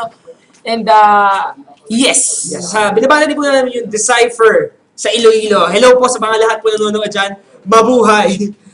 Ito muna, mga napakabati sa ating sa aking post dito kay Sphere Garena dito sa ating Facebook. We have Kyle Lorilia, kay Filomena, yan, kay Micaela Santos, kay Mikhail, kay Roel, kay Carlo, kay Chacha Bautista, kay Janine. Yan, good evening sa best friend ni Jim Rob. Yan, best friend nating lahat. Binabati ko rin po pala si Buko Juice, si Melon Juice. Sino bang juice na kilala mo? Lahat ng mga juice! Lahat ng mga juice sa buong mundo. Sa mga noon or kahit di kayo Lemon juice. Hello sa inyong lahat. Chocolate juice. Fruit shake. Wala yata. Wala. Mark Naga, kay Raliot Asaka, kay Mark Julius, kay Chacha Bautista, ulit na naman, kay Marlon DC Austria, kay James Skylar. Yan, who's watching? James Skylar. James Skylar, pagaling ka po dahil miss ka na ni Gigi Sphere. At meron po siyang hinanda dito na bulaklak pero hindi niya maibibigay sa inyo. So however, sa Monday na lang. Or tomorrow, kung kaya mo makapag-shoutcast tomorrow. Game na tayo dito. Siyempre kay Jose Gabriel, good evening sa iyo kaibigan. Maraming salamat sa pizza kagabi. Talagang nantig ang puso namin. Maraming salamat sa 6 boxes of pizza kagabi. 6 box of pizza. Talaga na tumibo yung puso namin at napakasaya ng gabi namin dahil sa iyo kaibigan. Ikaw ang dahilan. Ikaw ang kung bakit napunan ang hapunan namin kagabi. Kaya maraming salamat sa iyo. Yes, ganun din mga kay Gian Diaz, kay MJ Claudio, maraming salamat kay Michael Ibarra, kay Lance Santos, kay Paring Misterio, JR, maldito, Lina, kay Philip, kay Lance, kay Gian, Carlo ulit, ulit-ulit na tayo dito. Pero yun, good evening sa inyo kay Dexter. Thank you very much sa panonood. Cobweb Gaming. Ha? Hiring raw pala sa Team Cobweb Gaming, bagong-bagong team po niyan. Ang composite sila Jepoy, Hayato, Shinduwo, at iba pa. At eto na tayo mga kaibigan, ang code natin for tonight. Ibibigay ko sa inyo ang code, one by one, ang letter natin. Ito yung mga letters natin dito. And ihandaan nyo na muna ang inyong mga stores sa inyong kanilang LOL client. Punta kayo sa inyong LOL client, i-login nyo, at pumunta kayo sa inyong store dun sa may yellow na button sa upper part ng ating client. At i-click nyo yung code sa pinakababa. At doon nyo ilalagay yung code na ibibigay ko ngayong gabi. Yes. Marami pong code na pamimigay ito. Hintayin nyo lang. Patiin mo naman ako. Di naman ako racist. May playable dick. Ayan. Grabe, di naman. Palitan mo kasi yung pangalan mo. Ayan yung dick niya po. D-E-E-K Kaya dito mabati. Di ba pwedeng nakalimutan lang muna batiin? Oo, alam naman tayo. Lahat naman tayo. Ayan, bigyan mo na yung code natin. Ito na yung code natin for tonight. First code natin, GM Rob, to the honor. Kaya na magbigay sa isa. Okay, first code for tonight. All ears on me. XN 94 CX WJ LP F7 HD W7. Para po sa mga hindi nakarinig, pasensya kayo. Ito pa ulit ko mga kaibigan para sa inyo. Excuse me. Medyo muntik na akong lumabas ang aking sama ng loob. Pero yun yan. XN94CX WJLPF7HDW7. Isa pa, XN94CX WJLPF7HDW7. Isa pa ulit, XN94CX WJLPF7HDW7. At ang ating code na ito ay Surprise Party Fiddlesticks. Wow! So, yung Surprise Party Fiddlesticks. Masusurprise din po kayo kung sino man makakuha niyang skin na yan dahil napakaganda at napakakulay na ginamit nga ni Emily Haight sa natapos na laban. Ito yung pangalawang code natin for tonight. H, first letter H as in Harry Potter, R as in Ronald, P as in Pikachu, and P ulit as in Pikachu ulit, T as in Tryndamere, F as in Fan, N as in nanay mo, M as in mama mo, M as in mother, H as in hack, F as in father, 6 as in number 6, 4, number 4, E, Echos, X as in xylophone, and Y as in Yarika. So, isa pa. Ayan. Hindi ko na po gagawin yung ginawa niya dahil masyado mahirap yun. Okay, for the second code natin, HRPP, TFN, MNM, HF64EXY. Ayan po. Pasensya na ako hindi naintindihan pero yun na yun. Yun po yung code. Ito pa yung last code natin sa ngayong gabing ito at para naman masulit lahat ng pagsubaybay ng ating mga players. Last code for tonight. Ito na. LY9UVXH VDVNUAGT3. Isa pa. L Lantir, Y as in Yaya, 9 number 9, U umbrella, V X xylophone, H heart, V D Daddy, V as in Violet, N as in Naruto, U as in Udir, A as in Antique, G as in GT, and T as in Tryndamere, and number 3, Soling number natin dito. And again, maraming salamat sa lahat na nanonood ngayong gabi. At nanonood kayo ng Garena Premier League Summer Season 2013 live din sa Garena Page Showcase. Ako nga pala si Gigi Sphere. And together with JM Rob. Maraming salamat sa panonood. Kita-kits tayo ulit bukas ng gabi sa laban ulit ng Manila Eagles. Maraming salamat and thank you very much sa pagsubaybay. Sa lahat ng may comment suggestion, punta lang kayo sa ating Facebook, kay Gigi Sphere, kay JM Rob, sa League of Legends page. And salamat sa lahat ulit. Thank you very much. Good evening and good night. Happy weekend.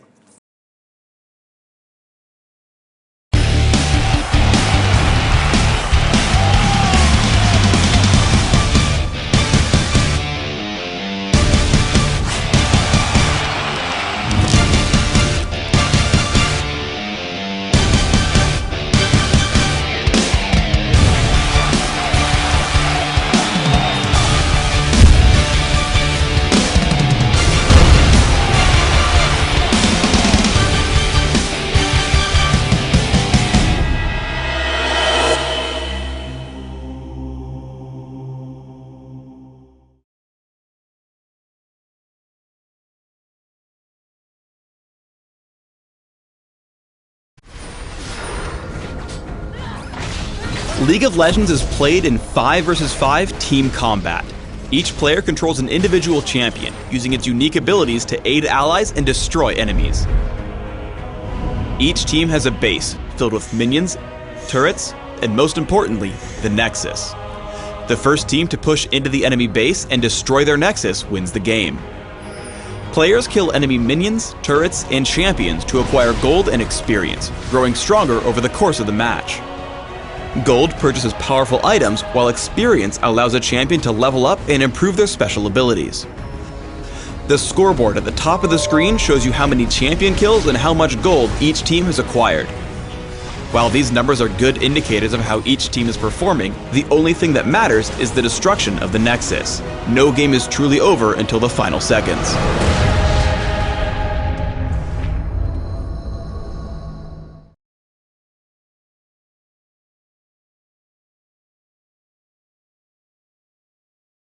Finally, a chance to prove myself on the fields of justice. Destroy my enemies, and show everyone that doubted me my true power. Yeah, about that. What are you talking about? Well, first of all, you won't need that sword. What?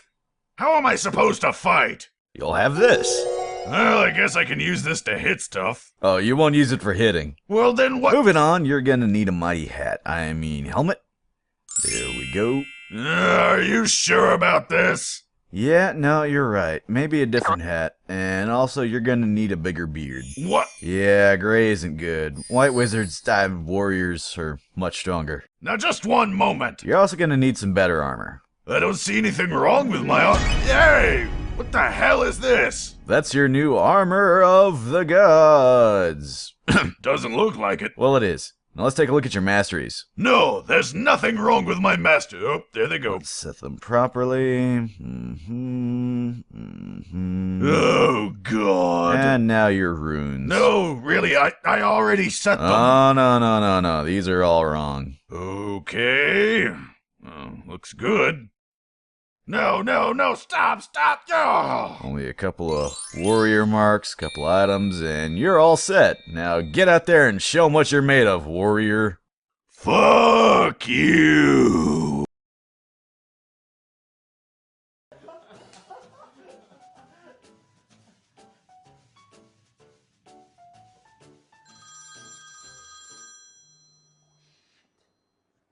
Hello? Echo? No lah. I'm in the cave. Yeah.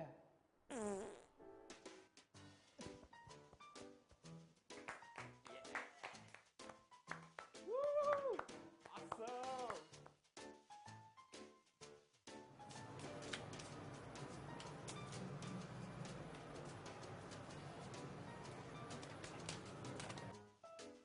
Oop, all full.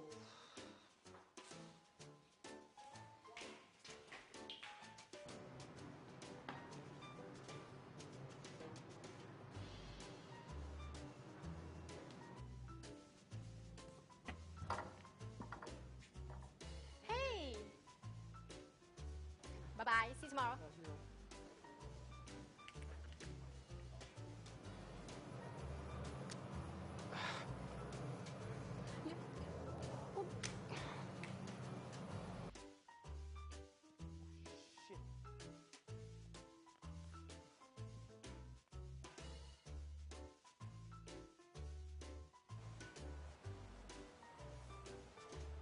Hey guys, check a new shirt. So, enjoy your meal. You too. So I gave myself an A for effort. you know A.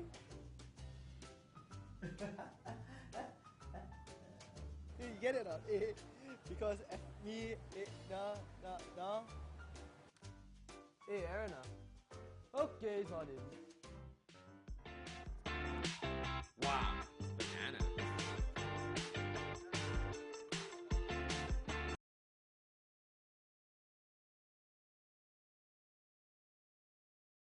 Hello and welcome back to the Garena Premier League 2013 summer season, sorry, not spring. And I've been asked to give a little bit of a public service announcement.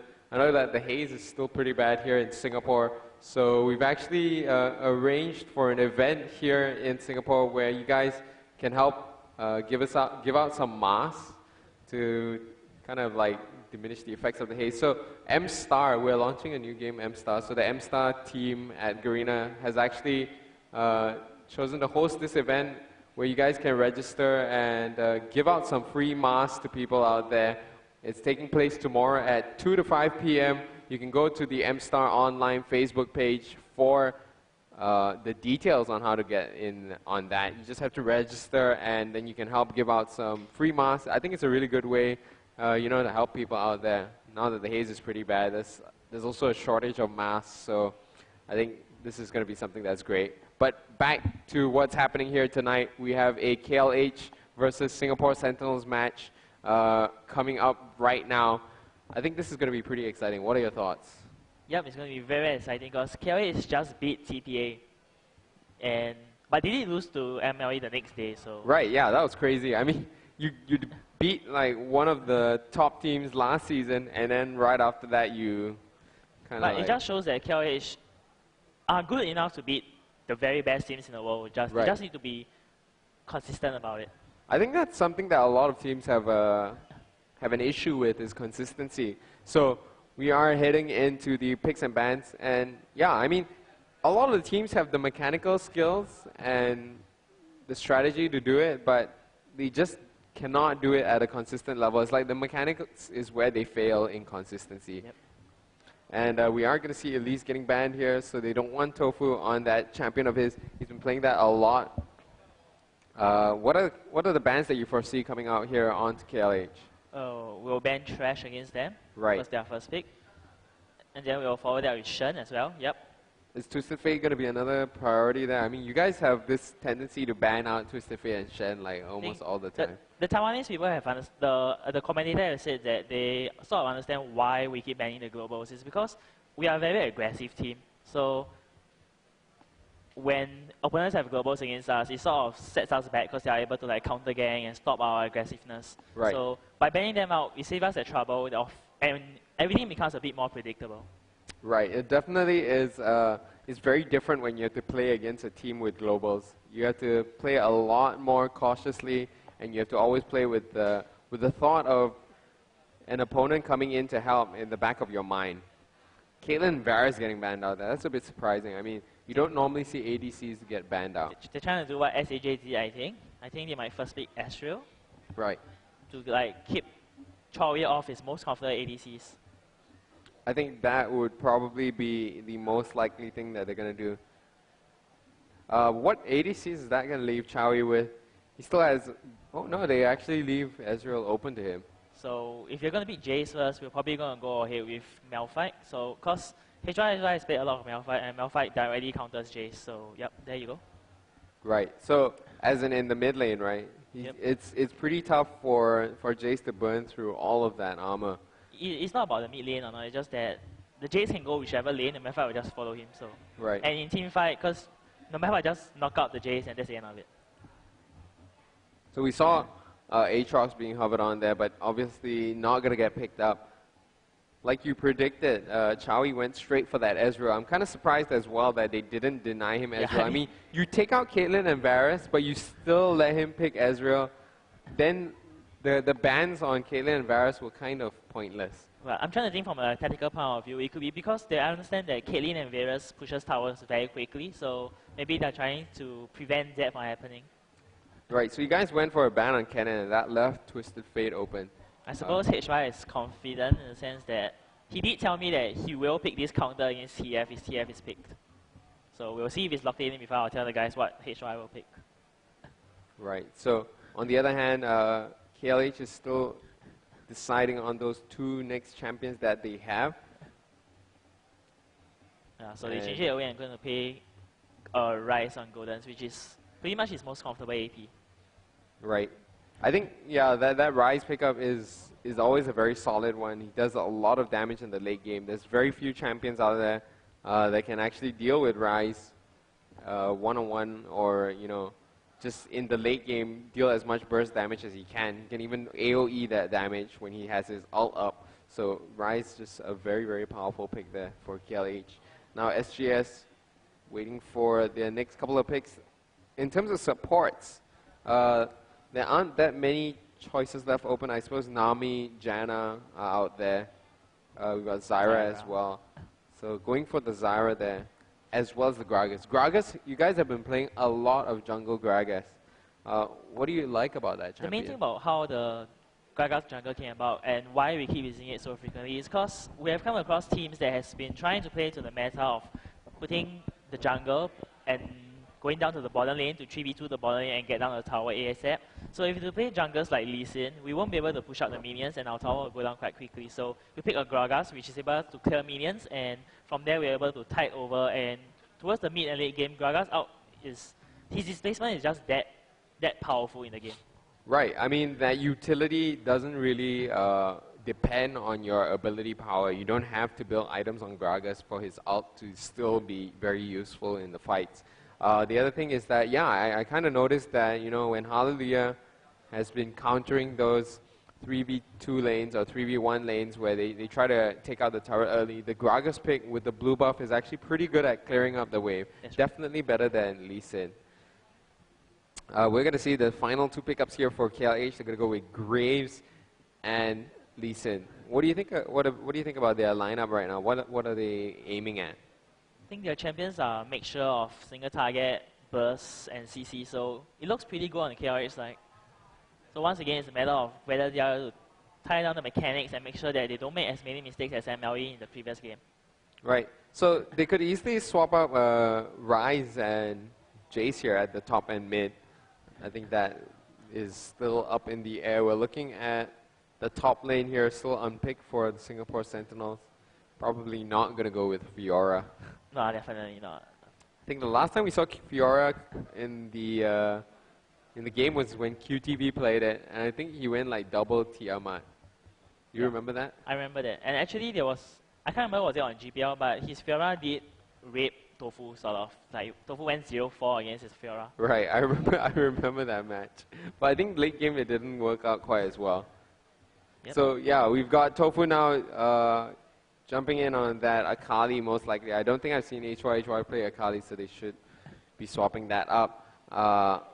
Akali is actually somebody that we've not seen that often. We know that Tofu likes to play Akali, but he doesn't really play her all that often. That's because of the nerf to Akali, and with the changes in the top lane, like previously there was a red fort pot start that everyone went for. Right. So Akali won't be able to stand there, and Akali can't buy red fort pot. So that makes Akali not able to play the lane well. But with the changes right now, the nerf in red pot and the nerf in FOTMs and the other champions, so top lane becomes a unique one in the sense that so many champions cannot be used and a lot more others can be used now. Right, so that definitely has opened up a lot of possibilities in several lanes. That's why we're seeing a lot of new champions come back. I even saw Xerath being played in the LCS earlier today. So just everything has gone topsy-turvy after the last patch. And I think, like, because it's only been out for a few days, people don't know what works yet and what doesn't. So it's still a bit of experimentation. Obviously, you try not to do that in a competitive match. Try to do that during your scrims. But, of course, the only real test is when you actually go up against somebody in one of these games here in the GPL. And I think that's what's really great about GPL is, you know, it provides a platform for SGS and the other teams just to train and get ready for the big tournaments that occur during the year. And you can see the results of it actually, like when BKT won SAJ last weekend, Right. and KLH winning TPA. The teams are all getting better through time with all the experience and all the chances to experiment. Right, so it's definitely had a positive impact on the esports scene here in Southeast Asia. Looking at SGS's lineup, it's kind of interesting. There's a mixture of single target as well as AoE damage here. And what kind of engage are you guys going for? What's the team composition made up like? I think essentially it's just playing what we always play with the Malphite. We're just going to Malphite go in, Astro out, Gragas out, the Kali comes in and cleans up the crew. Right. So and the Zyra is there to disengage in case things gets bad. Great. So we're going to be relying a lot on Tofu and Chawi probably to do the cleanup, whereas Hallelujah and HY, they're like one-shot wonders. They just go in with their ults, and then after that, they kind of drop off. I mean, Malphite and Gragas, they have pretty long cooldowns, especially on Gragas. That's right. So he's not going to be able to do that much after his initial burst. For the side of KLH, though, they're a bit different here. They've got some nice burst damage as well as AoEs, especially from Graves Sona combo. You know, they got the crescendo plus collateral damage. Golden's is going to be there as well, putting out a lot of damage. He's got really strong late game potential, so that's something that you're going to have to watch out for SGS. The pokes are pretty good as well. I mean, whenever you have a Jace and Sona, I feel like the pokes for the team are, you know, you're going to have some sustain from the Sona heal, you're going to have the poke from the Shock Blast Acceleration Gate combo, and that kind of, you know, forces you to watch out for those at the start of any team engage. Still, the main try I think will be Golden's on Rise, because his Rise has been performing really well, and Rise is just a beast late game, so it's a matter of whether SGS is able to stop Rise from getting too fat and snowball the game. Right. Yeah, anyway, one additional point since we have time is, I think most of you have seen Choi mousing over Timo every single time in Champion Select. Right. And actually, Choi has been training Timo, and So it's real. He really wants to play Timo. yeah, he really wants to play Timo, so we'll see whether he gets a chance to. Okay, that's interesting. I mean, I haven't seen an ADC Timo before. Well, he finds it really good, but I think most people would say that a lot of other ADs will be better than Timo. Right. I guess one of the advantages though would be that his one-on-one is really strong against an enemy ADC. Like the blind is just gonna Yeah, totally Choi likes mess the you up. kiting potential of Timo. If you press W, you just run around. Ah, yes, that's true. I mean, you get all that movement speed. Doesn't have really any attack speed steroid though. So No, he doesn't. Yeah, that's why. So I guess that's one of his weaknesses. We are going to be heading in here. It's going to be the Singapore Sentinels versus the Kuala Lumpur Hunters in the second match of the night. I think it's going to be pretty crazy because both of these teams have been doing well. KLH actually came out against the Taipei Assassins just last week. That was a completely unforeseen victory for them. But of course, you know, in the next match in the next night, they lost to the Manila Eagles, so that was another big upset. Let's see whether or not they have what it takes to take down the Singapore Sentinels here. Looking at the lineups that we have, are there any level 1 advantages here for either team? Today we happen to train against the Rise today actually, so we'll be playing 2 against the Rise. We realized that is the best way to handle a Rise. Right. So, I mean, I think like whenever you see a Rise on a team, there's always that opportunity to go for the lane swap. What is the disadvantage though of, you know, going for the lane swap and the enemy just following you? How do you take advantage of that if the enemy just switches lanes with you? Yeah, so if they switch along with you, then it sort of negates the effect. But Rise on the solo lane pushes the lane out too far and he can't escape from ganks. Whereas in the middle, he's more protected because the lane is shorter. So if you Right. force a Rise out of the lane, it might be in your favor. But the Koreans have proven that Rise top, even though the lane is long, it works. So it might depend entirely on the job itself and whether they are willing to sacrifice the Rise dying top repeatedly for other objectives like dragons. Right, so let's have a look at how they decide to go ahead with this. SGS grouping up, moving towards that bottom lane. KLH, on the other hand, is going to spread out here. XXF picks up an early position in the tri-brush, so he's going to be able to spot SGS coming in here. XXF just backing off there, doesn't want to get caught out. Could be a big problem if he does. So Wallen's just going to pop a ward at the red brush. Think that's going to be effective there. They'll know if SGS decides to get any further in. And because of the fact, you know, that everybody is there, Goldens can just come up to ward. Yeah, this is a really good counterplay by KLH, and it's something that actually we picked up in All-Stars, where if we do spot the enemy team invading our bottom, we'll go and ward the other buff on the opposite side. So like we are currently SGS is invading the red side of KLH, so KLH will ward the red side of SGS. Right, and it's pretty easy for them to do. I mean, there's not much risk involved. So I do see SGS's Chowie in Darkness heading over to the mid lane here. Goldens is going to realize that he is up against an AD and a support combo. He's actually running a lot of MR, I think. Not too much armor, so that might be a disadvantage for him. So this is going to be a race against time to see who will down the tower quicker. Because if SGS downs mid tower before the bottom tower is down, then they will have the tower advantage.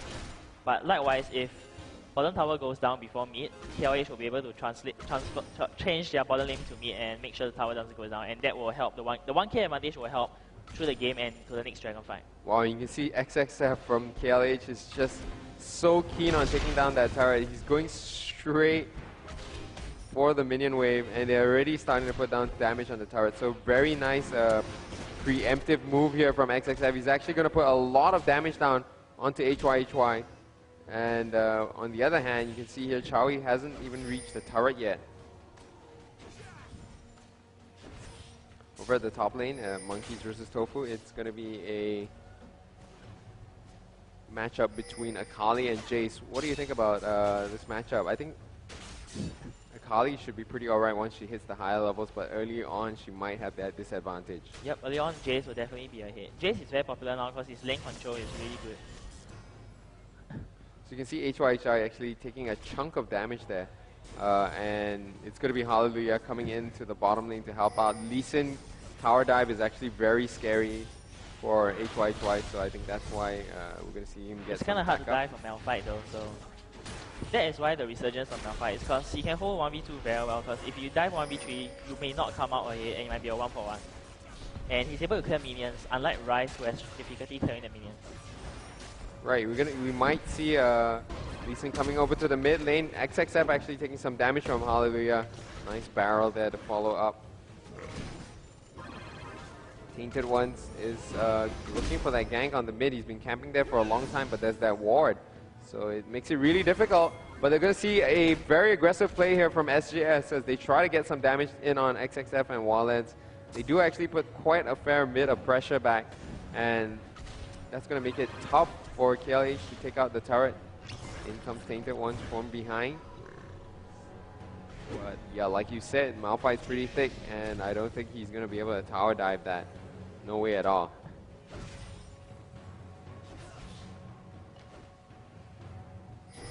Over at the mid lane, looking at the CS advantage here, Malphite's actually doing a little bit worse. So Golden's been getting some farm. Nice grab there onto Golden's. Golden's taking a lot of damage from the plants, and I like the tank there from Darkness, just allowing Chowie to have some extra time under the turret to pick up the kill on Ryze.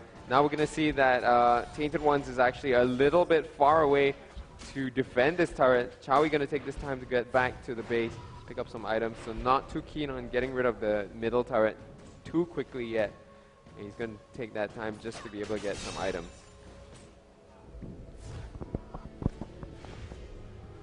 So, I mean, both teams here have been racing to take out the turret. You can see XXF really tried hard early on, but I think Hallelujah did a great job of stopping that. Yep, and that is why why we decided to pick Gragas jungle more often, is so that if people do want to go for our tower early, we're able to stop that.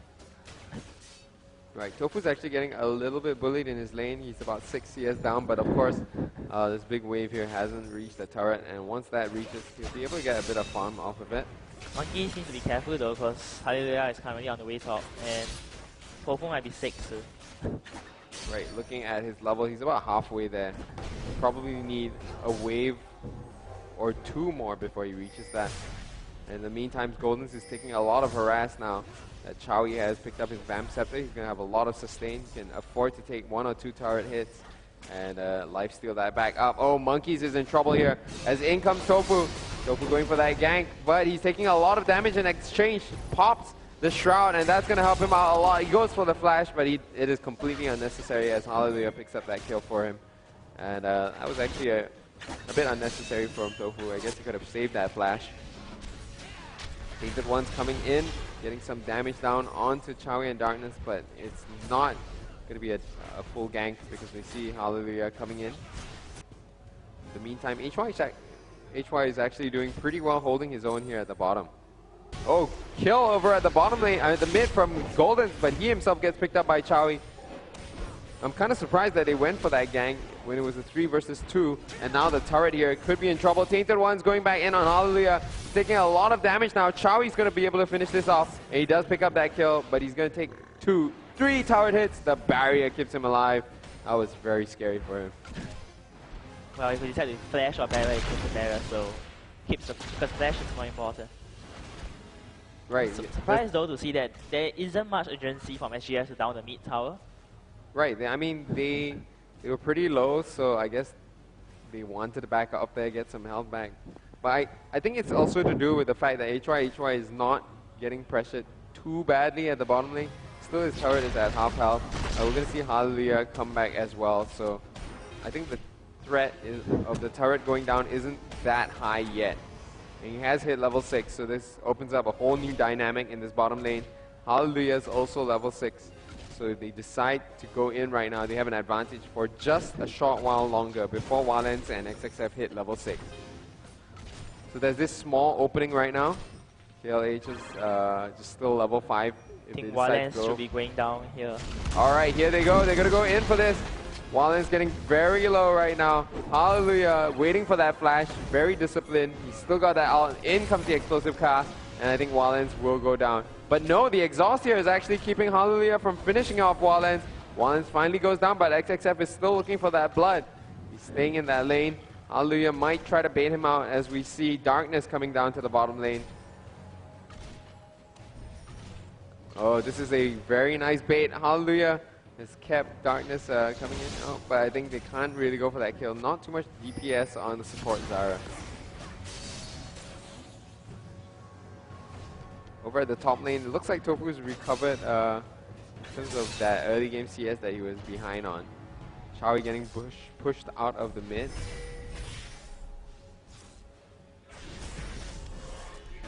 And they're going to give him the blue buff. I've been seeing this a lot where you guys give Chawi the blue buff on Ezreal.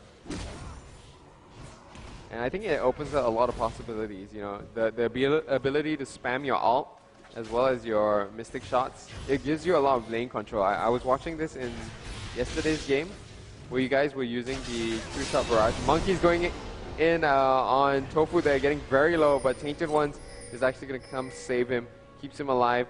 We're going to see Golden's try to cut him off, but Golden's realizes that that's not the right move for him to make. I think the main thing about giving the blue to Chawi is that we usually give Chawi the blue when he's fed, and right now he's 3-0 and 9 minutes, so it makes more sense to give him the blue because he can apply more pressure onto Golden.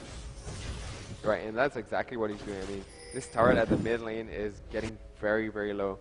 Bottom lane turret for SGS is pretty low as well, but I think this is going to be a bit more troubling here for KLH. They've sent Tainted Ones in. Sonic Wave comes out. Doesn't get managed to land. Monkey's here taking a fair bit of damage from Tofu. Tofu trying to go in for the kill. He's got that Ignite in on him. He's going to pick up that one very easily. Doesn't need Hallelujah, who is camping around looking for that gank. And I think in this next wave, we might see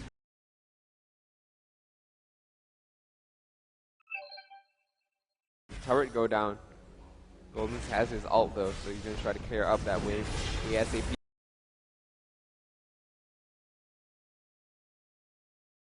Tainted Ones wants to come in, make sure that that turret really doesn't go down. The thing that KLA should be doing, because they do have a Rise and a Lee Sin, is that they know they can't prevent the tower going down because they are unable to clear minions. So they need to get a kill on Chawi or Darkness to make sure that the tower doesn't go down. So if they are going for it now. Okay, right, you can see Tainted Ones actually jumping towards that ward and looking for the kill on Chawi, but Hallelujah was really well positioned there, just waiting for that. In the meantime, Darkness has come over to the bottom lane because I think HYHY won't be able to keep that turret up by himself anymore. We're gonna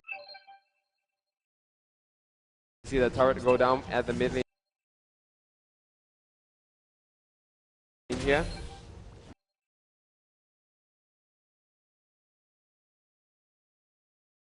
Hallelujah, just helping to push out just that little bit more.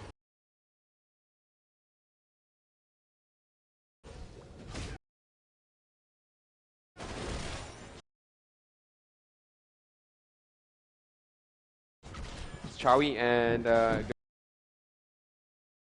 swing over to the bot lane, or are we gonna see HY just hold this by himself still? We'll probably switch over and we'll do the dragon as well, because pretty much the start of the snowball will start from here on if SGS plays it right. Oh, Chawi's actually gonna put some more pressure in the mid lane. This is getting some free good damage on the turret. Got this action at the border. Tofu on Sona. Right, Tofu's managed to head over to this bottom lane. He's popped the Shroud. He's trying to get that kill on Wallens. Wallens there. Gonna get smashed by HY. The Unstoppable Force just takes him out. Oh, XXF gets caught out here. There's no way. Oh, he actually managed to get out of that with the dash plus the flash. Tofu wants blood though, and he is gonna get it. What he wants, he gets. Tainted One's now looking for the kill on Tofu. He's gonna go for that Sonic Wave. Actually lands it, but he doesn't have the He doesn't have the temper, so he didn't get that vision onto Tofu. We see Goldens get picked off there by Chowie, and that is just going to be a massive loss for KLH. 3 for 1. That's the importance of the mid tower, and why Ryze isn't that popular sometimes in the middle lane, because if you will be 2 mid against Ryze and your tower goes down, you lose a lot of map control, which will result in situations like these happening. Right, so this bottom lane is still up for SGS. They can always send some backup there. I think they have enough time to do that. We're going to see Chowie actually go back to mid lane. Yep, because Malphite will teleport all the way whole top, while Akali will go... He should be going to the middle, while Asher and Zera will go bottom down the bottom tower. Right, actually I actually forgot that we had HYH1 on the teleport. We haven't seen him use it yet. XXF being very cautious. He doesn't want to go out into the lane yet. Monkeys is pretty low on health there, but no unstoppable force from HYHY, so he can't go in for that kill. Tainted Ones comes in to cover this top lane, and we're going to see Hallelujah just wait over there. Might teleport back. Oh, XXF going for the turret now. That could open him up to get caught here. I think he's going to be able to take out the turret in time. Wallen's just waiting in that brush. What is he doing? He's actually going to almost get caught out there. He somehow manages to dodge just in time. I think he wasn't looking. Yeah, he wasn't. And oh, he's going to get picked up there by Chowie. XXF now is in trouble. Wallen didn't even get to use his crescendo. That is big. Chowie's going to just chase down on this one, and the explosive cast there finishes off XXF. So yeah, Wallens was not looking at his screen right there. Still, it was a bad play by SGS, I think, because they gave away the bottom tower too cheaply. In the sense that I did say that Asher and Zara should be going bottom with Akali going mid, but Asher stayed too long in the middle, so the bottom tower went down. Right, and there was a bit of a risk there. I mean, they face checked against that Sona. So if Wallens actually popped his crescendo, we could have seen XSF follow up with the burst, and it might have been trouble for Chowie. Chowie does have his barrier though, so they still might have come out ahead in that fight because Chowie is really fat now. Right, he's got that Bill's Water Cutlass up. This seems to be the popular build for him. Dragon gets picked up for SGS. Pick up that bottom turret as well, so SGS really doing quite well here. So now if you follow the script, Asher and Zara are just gonna, or rather Chowie is just gonna keep pushing bottom while the rest will cycle between mid and top, down towers, and yep, pretty much we like to do it methodically like what we always do in most of our games so far. We just down outer towers one by one and then finally go for the final push. Oh, Tofu's coming in for the gank here. HY has got that unstoppable force. But I think they just... The ward spotted the Ryze and Lee Sin coming. Oh yeah, so that's a good ward there. That would have been a really big loss for them if they decided to go in for that gank. Good call though by KLH deciding to come up there. That saved the life of Monkeys for sure. Yeah, Chowie will just continuously pushing bottom and trying to make plays from there. Up Tofu there, trying to get the kill on Monkeys, but he takes a lot of damage in that trade. He does have a fair amount of lifesteal as well as spell vamp though, so he's going to be able to just get some of that health back up. Monkeys on the other hand does have double Doran, so he's also got some nice sustain on him. He's going to go in here on Tofu and they're going to go trade some damage. Tofu actually getting the short end of the stick there. Ward spots out Hallelujah.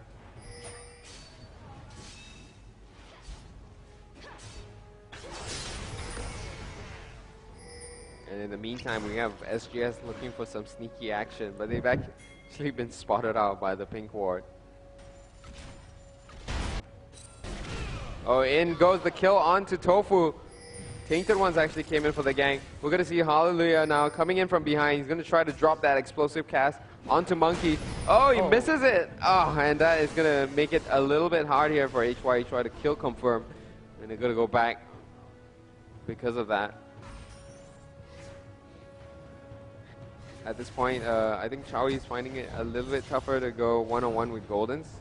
I think I'll need to have a word or two with Jason after that failed out. I think he could have been a bit more patient. I'm pretty sure they will dive this because of Oracle on. Yep. Yeah, so they want to go for this one. Tainted Ones manages to get the ward jump, but he flashes over the wall. HY still has his flash up. And he's going to try to look for the catch here, but a nice save from XXF acting as a living ward. So not too sure why Tainted Ones just to stay so long at the top lane, because putting the Oracle, it makes the dive even more likely, because killing him is extra 400 gold. This top turret is in big trouble here. Monkey's going to try to stop it, but I don't know if that is going to be possible. He's got some help coming up though. So that help from Wallen's actually going to prevent the turret from going down. In the meantime, Goldens and Chowie have been having this one-on-one.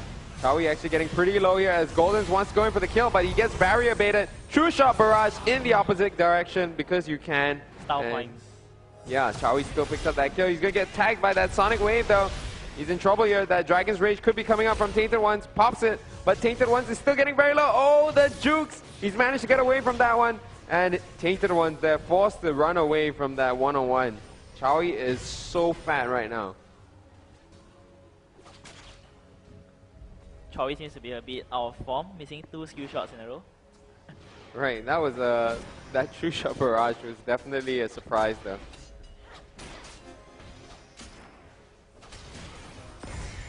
Mid lane turret getting a lot of pressure here from Tofu and Darkness. And over at the top as well, you see HYHY pushing up that lane. Gonna have to force somebody from KLH to defend this, or else the turret here is gonna go down very quickly. It's already down to its last third there. We've got the Sunfire Cape on HYHY, just really great item to have to clear up the wave. I mean, with that item, you can just stand right in the middle of the creeps and deal damage to them. Turret going down at the top. We do see Monkeys coming in to try to stop this. Got that shockwave onto the minion wave, but it's not enough to save the turret. In the meantime, you can see SGS being super aggressive. They got a lot of vision over here at near the blue buff area, so they're trying to be aggressive and go for... They're planning to go for another dive, I assume. But then Tainted Ones with his Oracles managed to stop that. I think right now KLA should group up and try to make a catch on the lane that does not have Chowie in it. Right, that's what they're doing here. You can see them trying to go in, but because even SGS though the is team ready. score is 12-3 and SGS is 7k ahead, but most of the goal is actually on Chowie. So if they're able to get a catch on the side without Chowie, they might come out ahead. Right, Chowie here has to be a bit careful. If he dies, the rest of the team isn't really that fat. So you're right. I mean, once Chowie gets taken out of the equation, KLH still has a very good chance. We saw Goldens actually was able to deal a lot of damage. Yep, so either engage on Chowie and try to burst him down, or get into a fight without Chowie. SGS is actually going to back off. Dragon will be up in about 20 seconds. And I think that that is going to be the next objective that they're going to go for. You can see Hallelujah stealing this red buff. There is a ward sitting on him. Tainted Ones comes back in, and he gets the smite. Darkness catching Tainted Ones there in the grasping vine. He might choose to go for the engage. Tainted Ones actually going right onto Dragon. Don't know if that was the right call for him there. He's forced to jump back over the wall. Hallelujah now. Yep, that's gonna be a free dragon though, because Tainted One smited the raid and Hallelujah's smite just came out. KLA is trying to go for that steal, but in the meantime, Tofu's been up here getting some farm, and he might be able to put some damage onto the turret. And comparing the farm between the two 80 carries here, it's just a massive, massive difference. 9,000 gold compared to just 5.7k, so almost the 4,000 gold lead here for Chowie. Thanks to the 3 towers and 2 dragons, as well as the 7 kills that Chowie has. The gold lead right now is just massive. It's almost 10,000 gold right now for SGS. It's just 21 minutes into the game. And it's all about the objectives. I mean, they've got that 12 kills, yes, but there are 4 turrets and 2 dragons ahead. SGS is just playing really carefully now, not giving any chances for KRX to catch any one member. And even if they do, they still have HY's teleport to contend with. And it's due to them playing so carefully that HY hasn't had the need to use the teleport the whole game. Right, and looking at the items that we have right now, Chowie's built up the Infinity Edge. That means his damage just goes through the roof right now. Once he gets some critical items, it's going to get even crazier. Bottom turret here taking some damage, and SGS is going to have to be a bit careful. See Tainted Ones coming in from behind to cut them off, but he gets spotted out by the ward. And I think SGS might want to force something here at this bottom lane turret. There's some damage down onto it. They've got a very strong team. You can see Tofu is still split pushing though. Oh, Wallen's there taking a ton of damage from the pokes.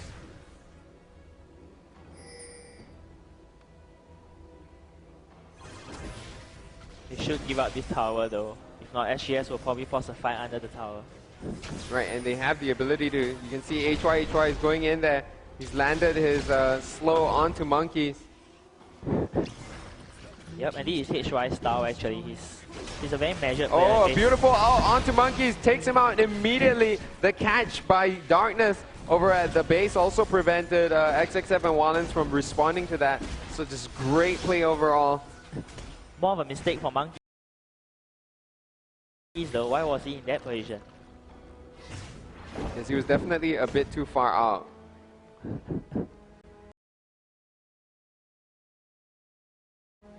It's kind of hard to get caught out by the explosive cast without Malphite ulting, so he was definitely out of position for that one. Now this inhibitor turret is going to pay for that mistake. Getting pretty low here, and HY going to go for XXF with the slow. This Tofu goes right onto the support, manages to take him out. Now XXF takes a bit of damage. Chowie misses the true shot barrage. He's taking turret damage. He's going to try to take out the turret first. And in the meantime, we do see Tofu get taken out at the back. Tainted One's now in a bit of trouble. The exhaust goes down to XXF. Oh wow, a huge shutdown there from Monkeys. Picks up the kill, and he's going to possibly get taken out by the plants here. XXF is cleaning up. Almost managed to get that kill on HY, but he doesn't have the movement speed to follow. Darkness now in a bit of trouble as he gets followed by XXF. Are they going to turn around for this? Darkness lands the roots. They're going to get the kill onto XXF, who is going to be a bit too greedy. And Monkeys here. HY's Granite Shield came out just in time. But anyway, the fight went in KLH's favor because Wallen was able to make a very clutch Sona ulti where he flashed and outed 3 of SGS players. Oh my goodness, Darkness is going to get another kill. Pro support. And that has to be a bit painful for KLH to deal with. I mean, what is Monkeys doing face-checking Brush with that kind of health? I mean, he knows that there's a Malphite and a Zyra. All they have to do is land 2 spells, and then he's dead. He knows that they are very low, but he underestimated Zyra's damage, because right now Darkness is really fat. He's got a Morella and Omicron. He's a support with, let's have a look here. He's got 120 AP. I think he has more AP than the opposing mid laner. And before that, he already had a Sorcerer's Shoes and the Haunting Guys. That is nuts. So Darkness right now more AP than KLH Golden. Of course, Golden's playing a Rise, so you don't typically see that much AP built on him. But still, I mean, that is huge. Tofu is actually going to go really crazy in here. There's no way he's going to get out of this one. He's 4 against 1 here. So they'll trade the bottom in hit for the catch there. Yeah, that's actually not too bad of a trade here if SGS manages to pick up this inhibitor, but the rest of the team is coming back really fast, so they might not even get this inhibitor, though Tofu died. Tainted One's trying to look for that Dragon's Rage. Doesn't manage to get it off there. Takes a lot of damage in exchange. True Shot Barrage comes in, but he gets the heal. Still safe. And they might try to go for the inhibitor here, SGS, but they're lacking 1 champion. And we're going to see Tainted Ones come back out soon, very quickly, with the home guard boost. I think it might be the right move here for SGS to back off. Sonic Wave lands onto Darkness. Hallelujah pops the ult. And Tofu dying at the top lane was actually quite bad. Since they didn't manage to pick up the inhibitor. They're trying to put some pressure down here.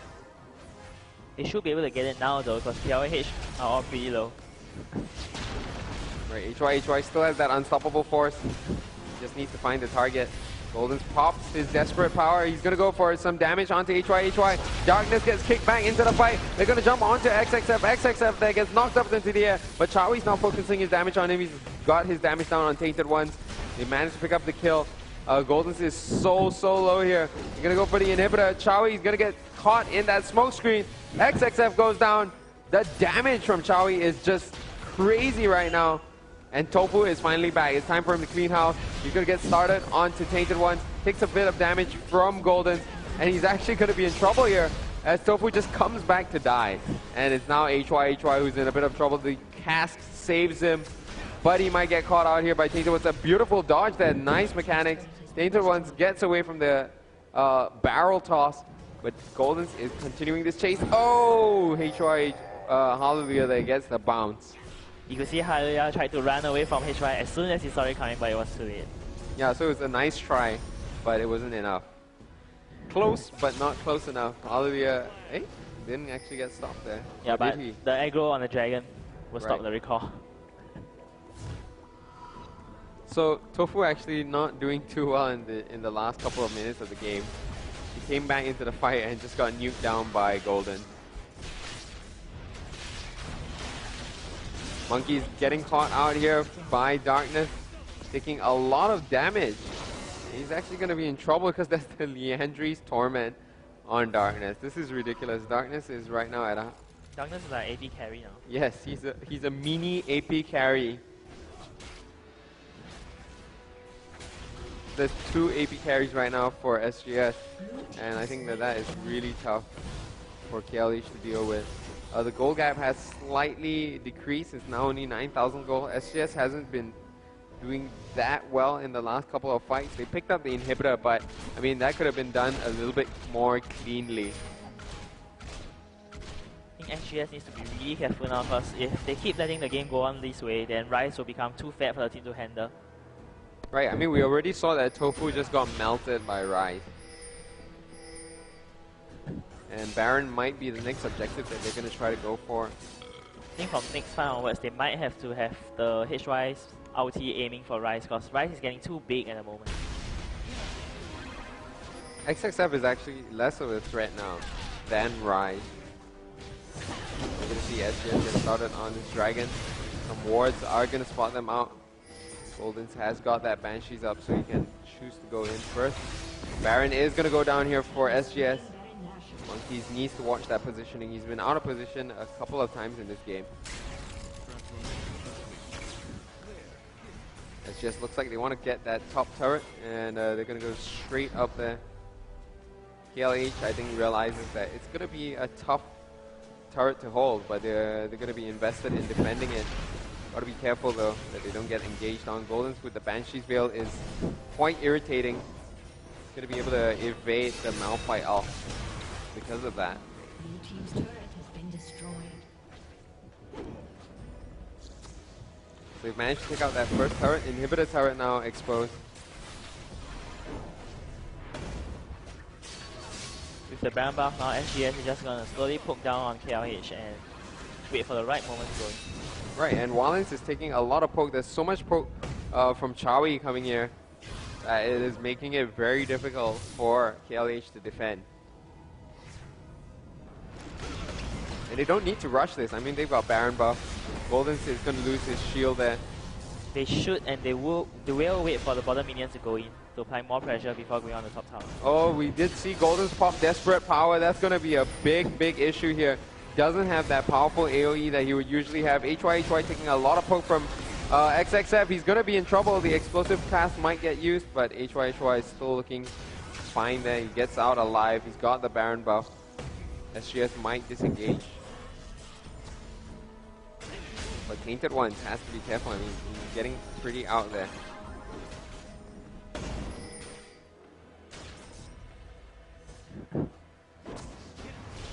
Jumps over the wall. SGS still sticking around. The fact that they've got Baron buff allows them to just...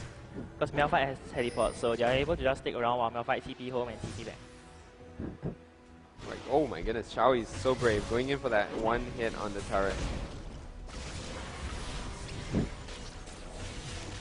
I was a little bit afraid that Goldens would just flash and grab him.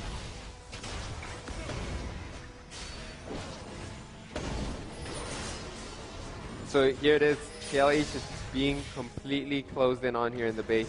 What they need to do is catch Chawi. I think if they take out Chawi, the rest of the team is still able to be dealt with. It's only Chawi really who is the unstoppable force in this match. despite HY having the spell itself. Painted once gets caught out. This is going to be it. He's going to take a lot of damage. In comes the Zyra out. Stranglethorn doesn't land. HY looking for the dive now. He's taking a lot of turret damage though. The turret will go down now. Goldens is in trouble. The explosive cast knocks him away. Doesn't knock him back. Zyra's nearly land on Golden's, but the explosive cast saves him. Oh, HY now taking a lot of damage. A nice crescendo there. Locks down Chowie. Tainted once goes down. HY goes back in. They're going to try to go for XXF. Tofu actually picks up that kill. Down goes Rise. Now Wallens is in trouble. It's going to be an ace with 40 seconds on the clock. The minions coming in. SGS might choose to finish the game right here. Yep, picked up the definitely inhibitor. will finish the game here because the minions coming in, they have a lot of time. Right, they've got that Nexus turret down. The first Nexus turret goes down. The second one here is in trouble. And I think the Nexus is going to go down as well. No chance at all here for KLH. They got wiped. So that was a really good match there for SGS. They played it really well at the start. A bit of a hiccup at the mid game, the mid-late game. So, but I think the main thing about the teams in GPL right now is that it's not that TPA, SGS, or RQ, or even SAJ are superior to them. It's just that they're making too many mistakes that they don't usually make. So, for example, Golden's giving off first blood right at the start was definitely a big blow to them. So the main thing that KLH, BKT, MLE, and even SFI will need to do is make sure that they reduce the frequency of these mistakes, especially in the bigger games against the top 4. And they should be able to come out here, because even with the bad start, you could see that KLH Goldens came out with a 6-6-3 score, so that isn't too bad. But end of the day, if you are making these mistakes early in the game, teams like SGS will snowball against you, and you will not be able to come back from it, even with the hiccups that SGS made.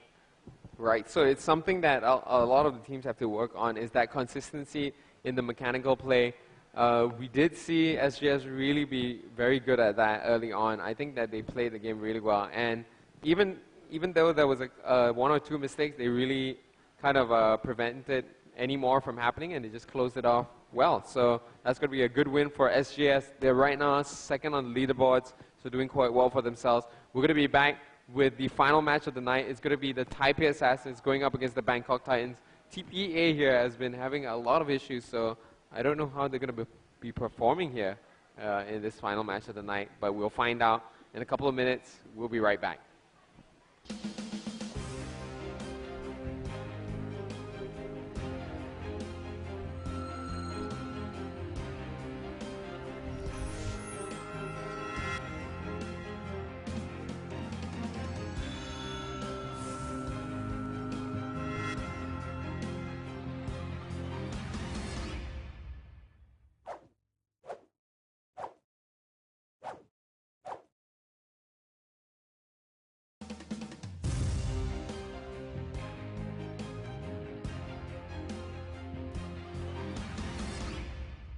Alright, let's go. Go where? I can't see.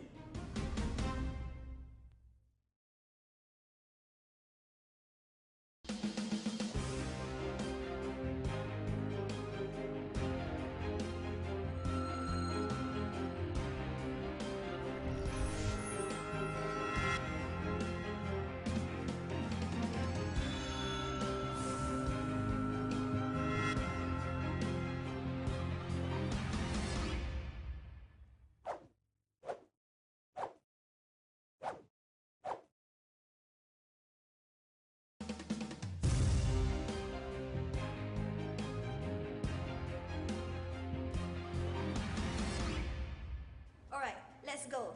Go where? I can't see.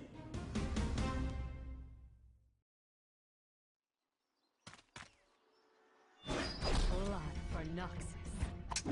Minions have spawned.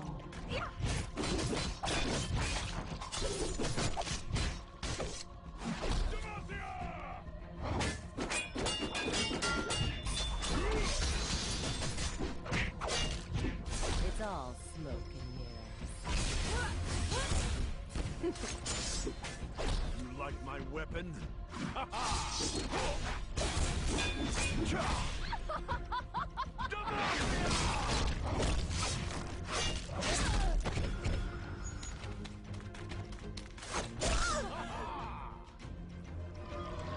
Kneel before Vlad.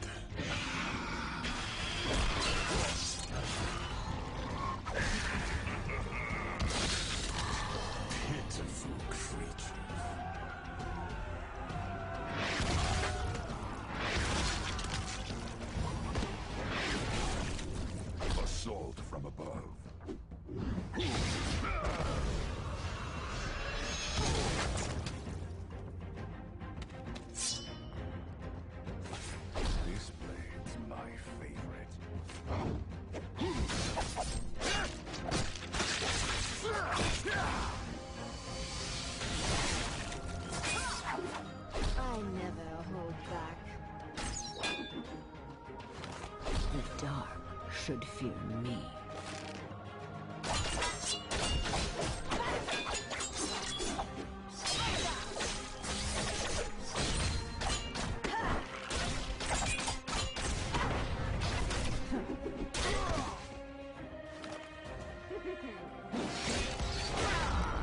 Witness true strength.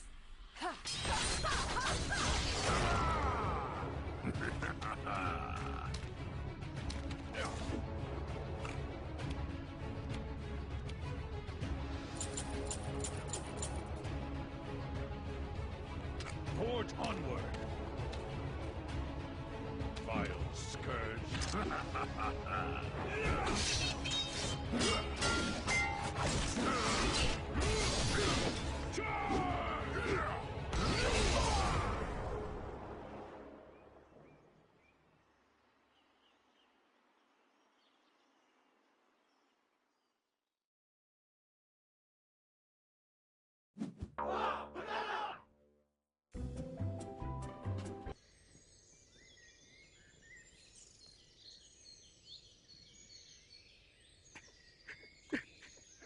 My hair! Hey, bro, you sick ah? Pass to me. More.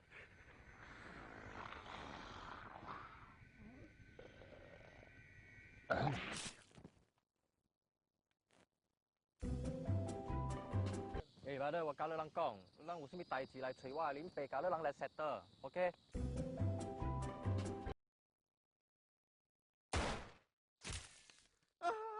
Medic! Friendly fire, medic!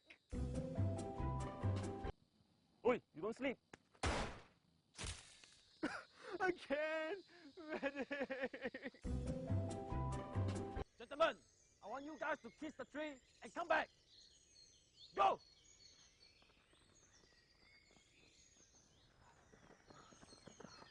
Sergeant, there was no tree. I know. Where's the other guy? Sabay, sabay. Hey, have you seen the tree? Sorry ครับกันไปเพราะฉันเป็นคน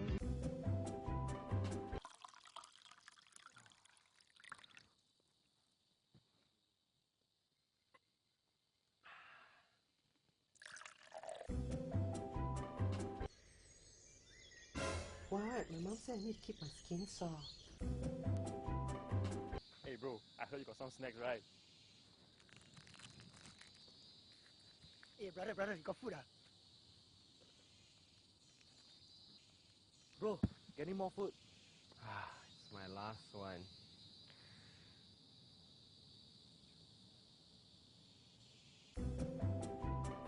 Hey brother 嚟，我有電話啊，手錶9個有稱300個。OK 啦 ，discount 200，300個送一支手錶啦。無200送一支電話啊咪 ，confirm 好勢。Sir, I think my girlfriend's pregnant. I know you guys were expecting something funny, but an unplanned pregnancy is a very serious matter. 这可以吃的吗？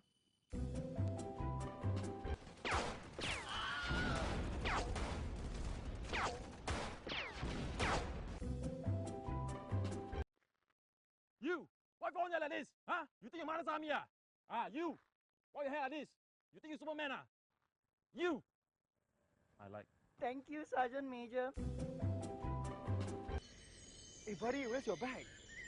Sir, you forgot your bag. The mom scolded me.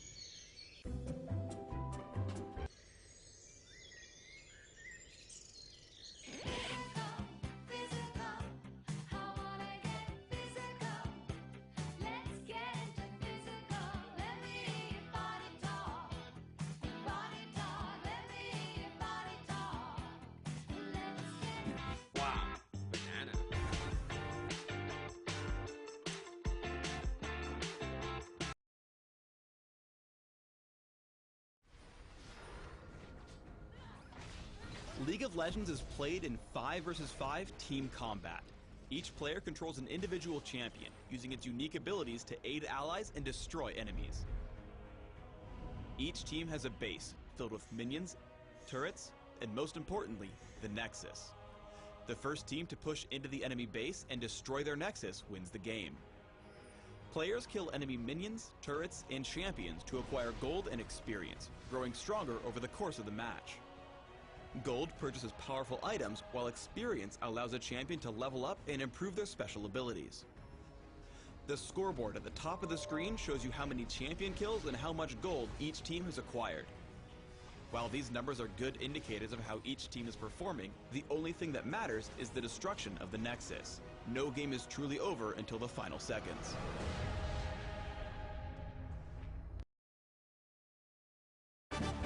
Wow. Good afternoon, Singapore. We're here today to talk about the high PSY. What? PSI? Oh, sorry. PSI. High. Not this one. We're here today with government experts to talk about the PSY. Alright. What? The one that's not the singer. Tell us about the haze. What haze? There's no haze. We use the latest technology to measure the haze. See? No haze. And in today's news, right, now that the haze has reached an all-new high, we're beginning to see the start of a new trend. Tell us, sir, what are you doing? I'm smoking the haze. You see, nowadays the PSI so high, the haze is very gao, very good for me. Cause I save many money, no need to buy a cigarette. You see, I save so much money in my wallet, $2. Yeah, so actually very good for a smoker. Some of the more resourceful members of society have found a way to take advantage of the haze. Tell us, Auntie, what are you doing? 什么东西? What are you doing, Auntie? Oh, English. Oh, no, now got whiz smoke. Then now very good for me. I can smoke the whiz, and I can smoke the 猪肉, the bakwa, and the duck. You want to try? Boy, you want to try? Very nice, you know? Try. Huh? No, not 7 months, man. Wow, banana.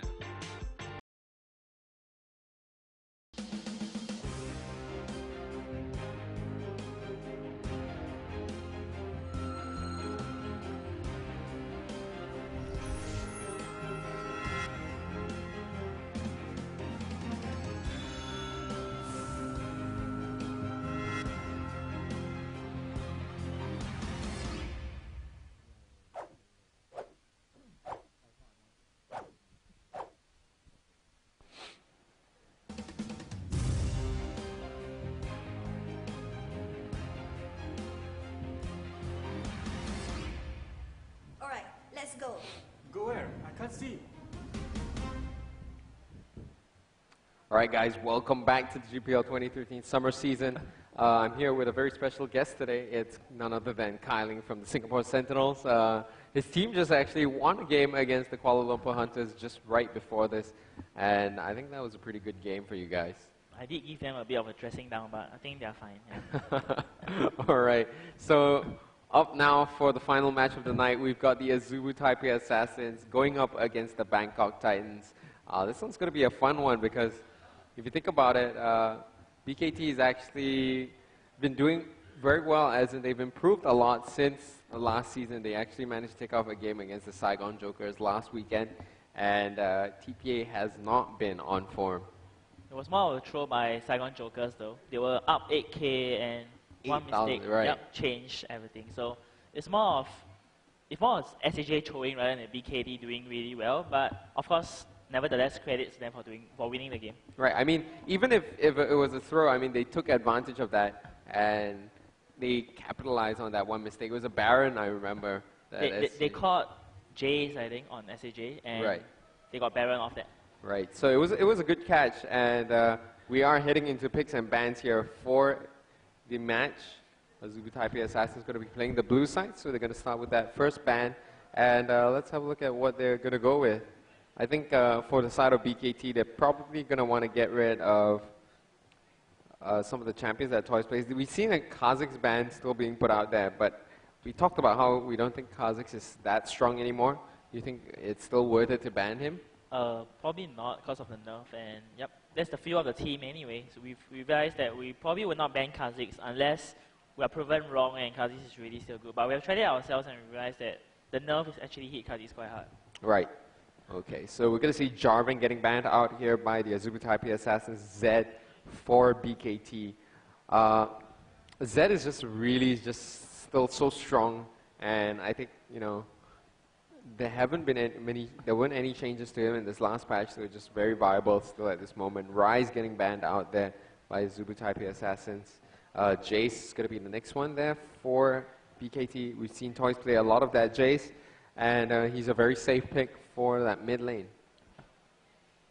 So right now I'm not too sure what Toys will pick, because after Jace being banned out and Rise being banned out, probably right now we have seen so far is just left with Nasus.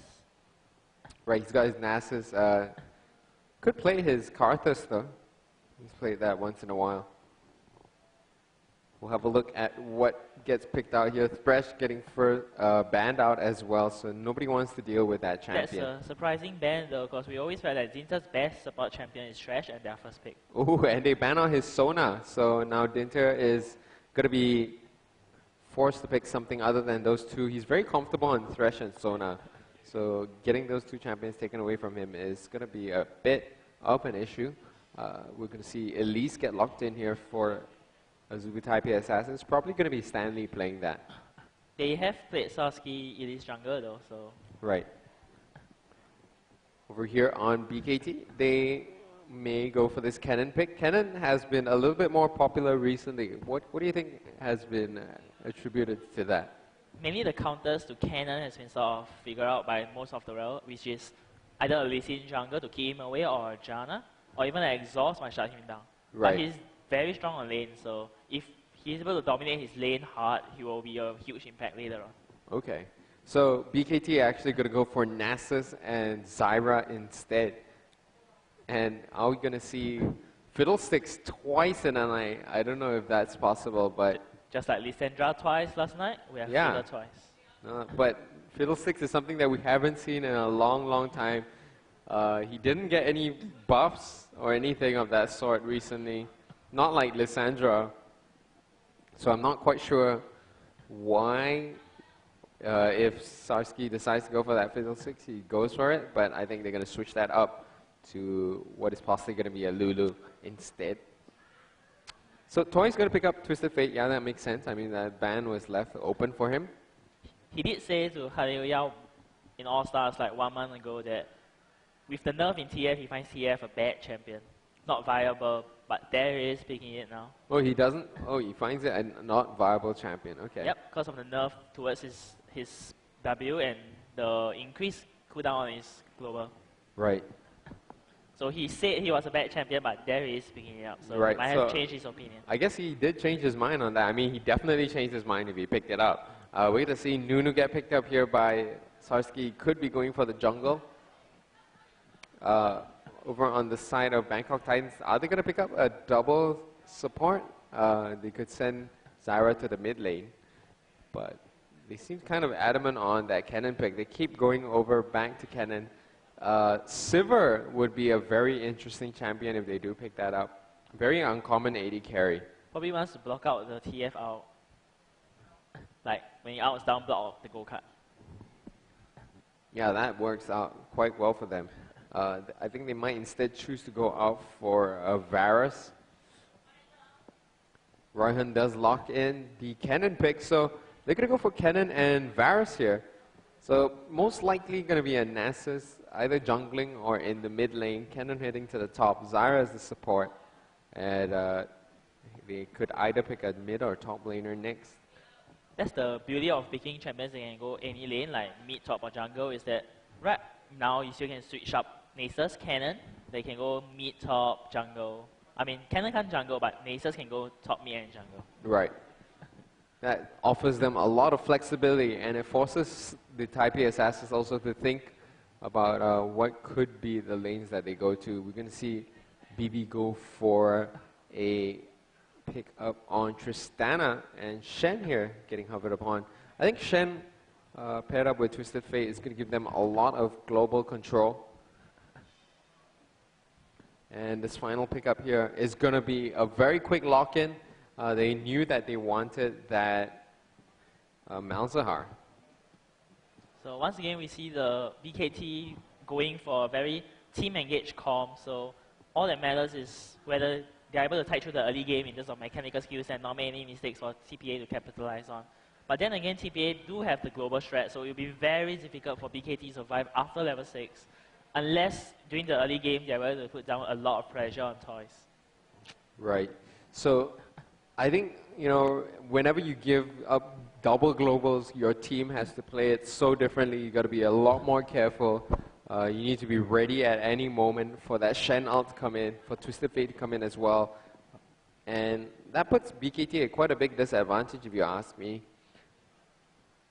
I mean, globals are banned by SGS for a reason, because it's just very unpredictable. But then again, if one global gang goes wrong or gets countered by, let's say, the Malzahar's teleport, then things will go very ugly very quickly from there. Oh, sorry, he changed the teleport away at the last minute. Right, so they are going to go, I guess the one way that you can kind of counter the global strategy is by having a strong lane pusher. Like if you have somebody who can take advantage of somebody missing from the lane, like if Shen goes away from lane or Twisted Fate goes away from lane, and then you can push very hard, then you can take advantage of them being absent. It'll be very difficult for Royhan though, because TM and Elise has got huge killing potential, and if he's not careful, he might get picked off very easily. Right, and Malzahar doesn't really have any kind of natural escape. His CC is also a bit inconsistent. His silence, it can get dodged quite easily. Can always flash out of it. So that, I think, is going to be a bit of a problem for him. And he's definitely going to get targeted for those gangs. Out of all the lanes, he's probably the easiest person to the gang. That's right. Surprisingly, they picked up Nunu for support. I haven't seen Nunu support in the GPL for Aeons, I think. Right, so Nunu support is... especially with Tristana, that's a bit weird. He's going to have massive attack speed though. But early on, Nunu doesn't really synergize with Tristana for that. He doesn't add extra burst to her jumping combo. I mean, most of the time when you see Tristana, she'll pair up with somebody who can be a bit more aggressive so that she can use her rocket jump and get some extra damage in. I mean, there was one where Tristana Taric was really popular. But Nunu Tristana is more of a late game power. Let's try quite a weird combination in my opinion. But the key to the nerf Nunu right now is to rush a Kinder Gem as early as possible, so you can keep the W up pretty much without a delay. Right, so they increased the... I think the duration of the Blood Boil was reduced, or the cooldown was increased, but so basically you cannot keep Blood Boil up 24/7 without Kindle Gem. Yeah. So that's really important right now to get that item. Over at the other side of the team, there's a lot of AoEs on the side of BKT. They've actually got quite a number that are quite strong. So I think in a team fight, they've got a good balance of crowd control, AoE damage, as well as single target from Malzahar and Varus. So even though I'm more of a team fight person and I really like BKT's comp, but as a huge fan of TF and Shen, I really like TPA's comp, and I can really see them snowballing the game very hard. Right, their team composition really lends itself well to snowballing, because if they just get a couple of global gangs pulled off, things are just going to take off for them. Whereas, you know, for BKT here, they really have to survive that laning phase, get to the team fights, and that's where they have that advantage. But whether or not they can actually get there, it's going to be really, really hard. It's definitely an uphill climb for them. It's about making as little mistakes as possible and capitalizing on opponents' mistakes. So what can you do when you're faced up against a global comp like this? Like, what would you do as SGS if you didn't ban out those champions?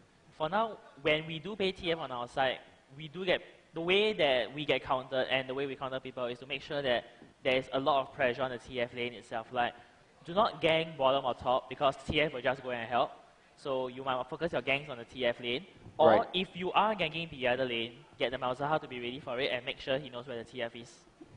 So, I mean, Malzahar can stop the TF teleport, actually, if he wards properly, because his silence has a really long range.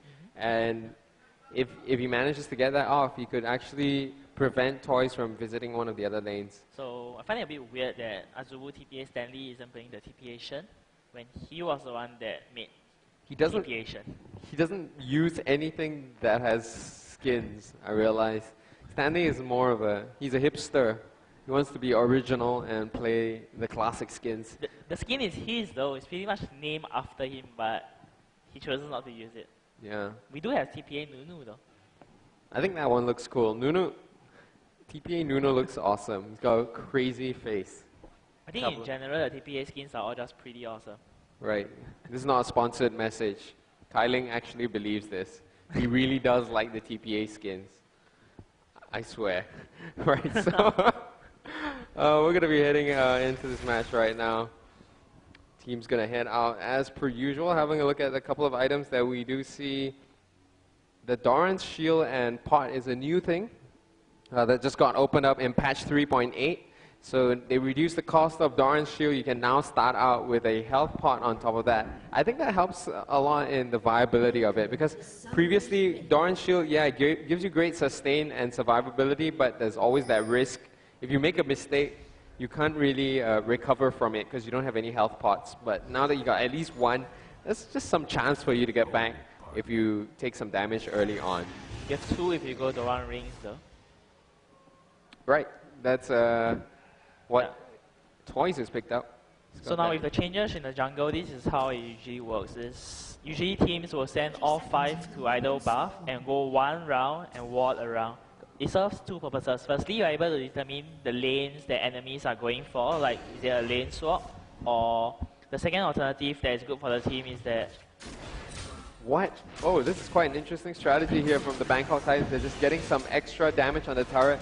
It doesn't really hurt them to get executed here. And wow, this is 3 damage on the turret. It works for them.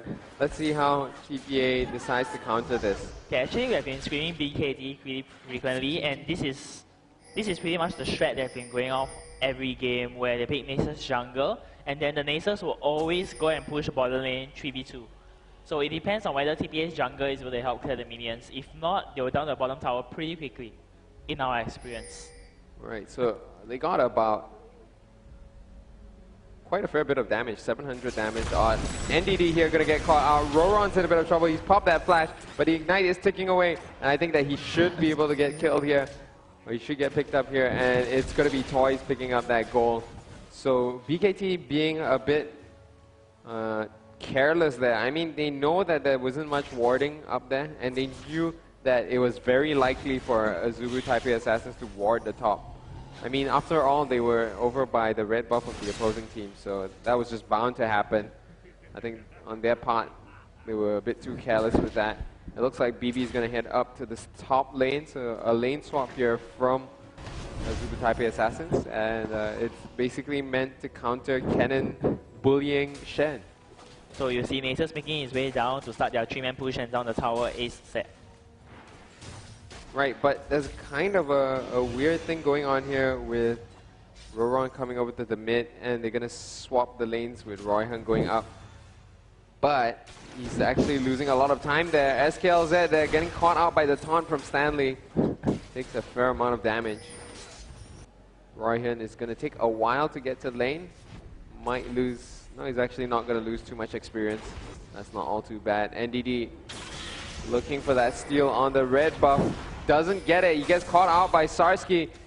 Takes a lot of damage here, but SKLZ and Sek are going to be able to keep him safe.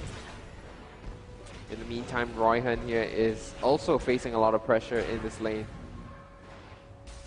And the turrets right now are both almost even in their health.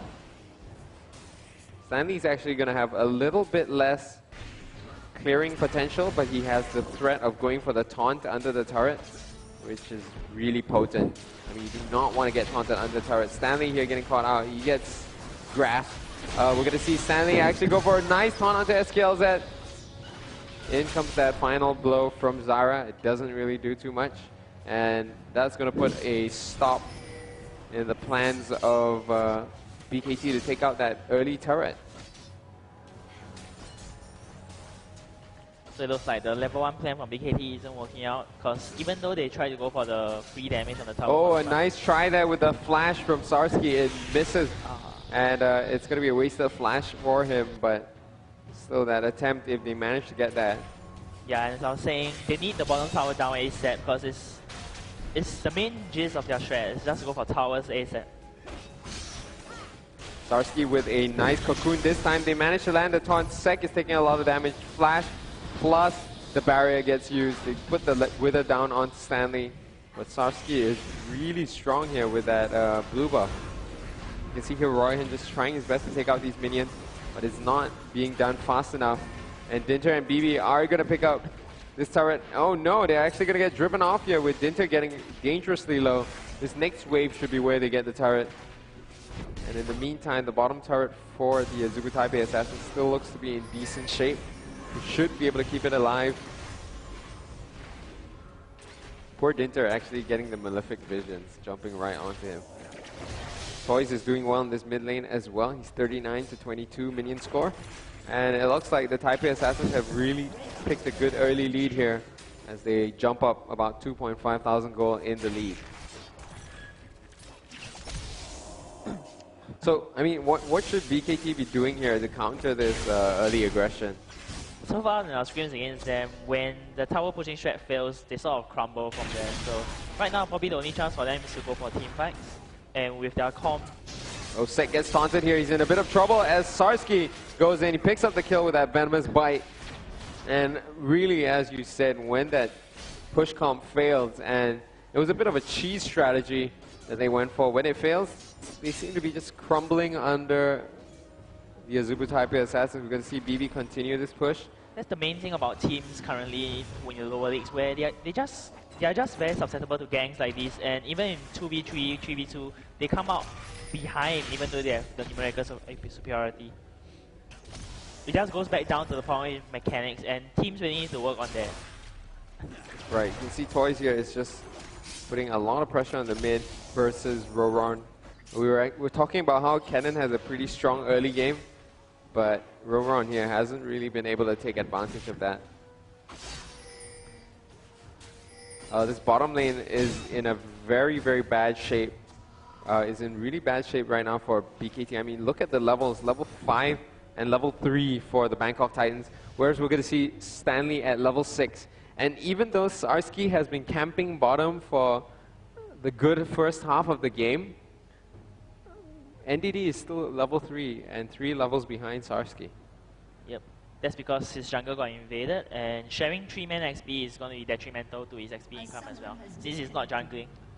Right, so there's a lot of stuff happening right now for BKT that is really bad for them, and they really need to make something happen. Otherwise, this game is just going to continue snowballing, because the lead for TPA is now 3,000 gold. It's growing and it's seeing no signs of stopping. It's going to be really tough because BKT really wants to down towers and get to level 6, but with TF and Shen both at level 6, their globals is going to prove to be a huge threat to BKT. Right, I mean, look at Royhan. He's already going to be in trouble. His top turret is down. He's Malzahar in a long lane without a turret. That's just asking to get ganked. And my mouse is... Alright, here we go. Back in control. Did not want to be tamed. And we're going to see Azubu Taipei Assassins exerting some control over in the bottom lane now. Toys coming in, looking for that gank. They want to go for dragon control. And because of the fact that BKT isn't even level 6 yet, they can't afford to stop this dragon attempt. They are, however, going to try to... I think they should... Right, we see the dragon being picked up there by the Azubu Taipei Assassins. Roron pops his ult, but he's taking way too much damage here. The exhaust is going to prevent him from dealing too much damage. Royhan gets stunned there. He's trying to take out Sarsky. Manages to land the Malefic Visions, and Sarsky may be in trouble. He in fact goes down, but Royhan himself is in a bit of trouble himself. And Toys is going to try to pick this one up. Should be able to. Gets the kill, and it's going to be a 4-for-1. I think BKT could have done that fight better. Boron went in a bit too early, and Royhan was in the fight till the last minute. Right, they definitely would have been able to deal more damage had Roron been alive early on. He managed to get in there with the stuns. I mean, his Slicing Maelstrom got some stuns, but I think the fact that the rest of the team wasn't in position really was the big problem. There is also the issue of BB now hitting level 6. He's got that buster shot, and that's going to kind of render Roron useless. Yep, in their team fight, Sek and SKLZ both were on 6, so their team fight capability was severely damped. Sarsky coming in for the steal. Roron might get caught out here. Blue card mistake from Toys, and it looks like BKT is going to try to close in on this. Roron just whiffing all of those skill shots. NDD getting caught out here is only level 4, and that was just painful to watch. As the Bangkok Titans just really didn't do well on that counter jungle. I mean, if you think about the positioning, they were in the right place to stop it, but they just missed all their skill shots. I think it was just a cheese strategy went wrong that now horribly backfire on BKT. Right, they're gonna finally pick up this turret, but BB comes in, Buster Shot goes down onto Sek. In comes the ult from Twisted Fate. BB's getting really low there, but Dinter gets a full duration of the absolute zero, just wrecks. And we're gonna see SKLZ now get picked up. BB's gotta be a bit careful, try to dodge that final shot, and he's gonna be fine. Yep, at the same time, Toys TP mid and got the kill of Royhan with the help of Sarsky. So a bit of trouble here for NDD. He might get jumped in on. He is going to be in trouble under the turret. Toys is tanking it. He's going to take a couple of hits, but that is fine. They pick up the kill on NDD, and now this turret is in danger of collapsing. TPA is now on course to breaking a record set by SGS last season, I think, which is the earliest timing to get to a 10k advantage. Right, 10 minutes, and we're almost here at 10,000 in the lead. Let's see how much further they can push this. The Dragon will be up in about 3 more minutes. Blue buff being picked up here by Toy. And Stanley shows no signs of stopping his aggression here in the top lane. Early on, Roron might have been able to bully him with some harass, but now that Stanley has picked up that Giant's belt, there's absolutely no way he's going to get pushed out of lane by those mosquito bites from Roron. Mosquito bites indeed. I think on his shield, he doesn't take any damage at all. We see BB going once again for that very popular Blade of the Ruin King. He seems to really enjoy picking up that item for Tristana. Dinter, on the other hand, has managed to pick up the Oracles. They really want to further that early game lead. I mean, he didn't pick up his Kindle Gem, choosing instead to go straight for the Oracles instead. Nice cards down onto Royhan. Royhan actually with the time to dance, despite the situation being rather dire. Oh no, we see a pickup over at the... Wow, that was a random kill.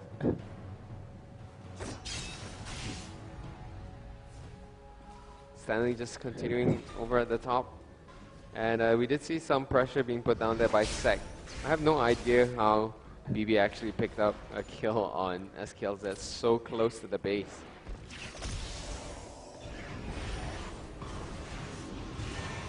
A little bit surprised that Royhan let Toys just come up and poke that turret when he's got his flash as well as his ult. Because they have no vision of where the rest of TPA members are, so he decides to just play it safe. Yeah, he's probably just gonna...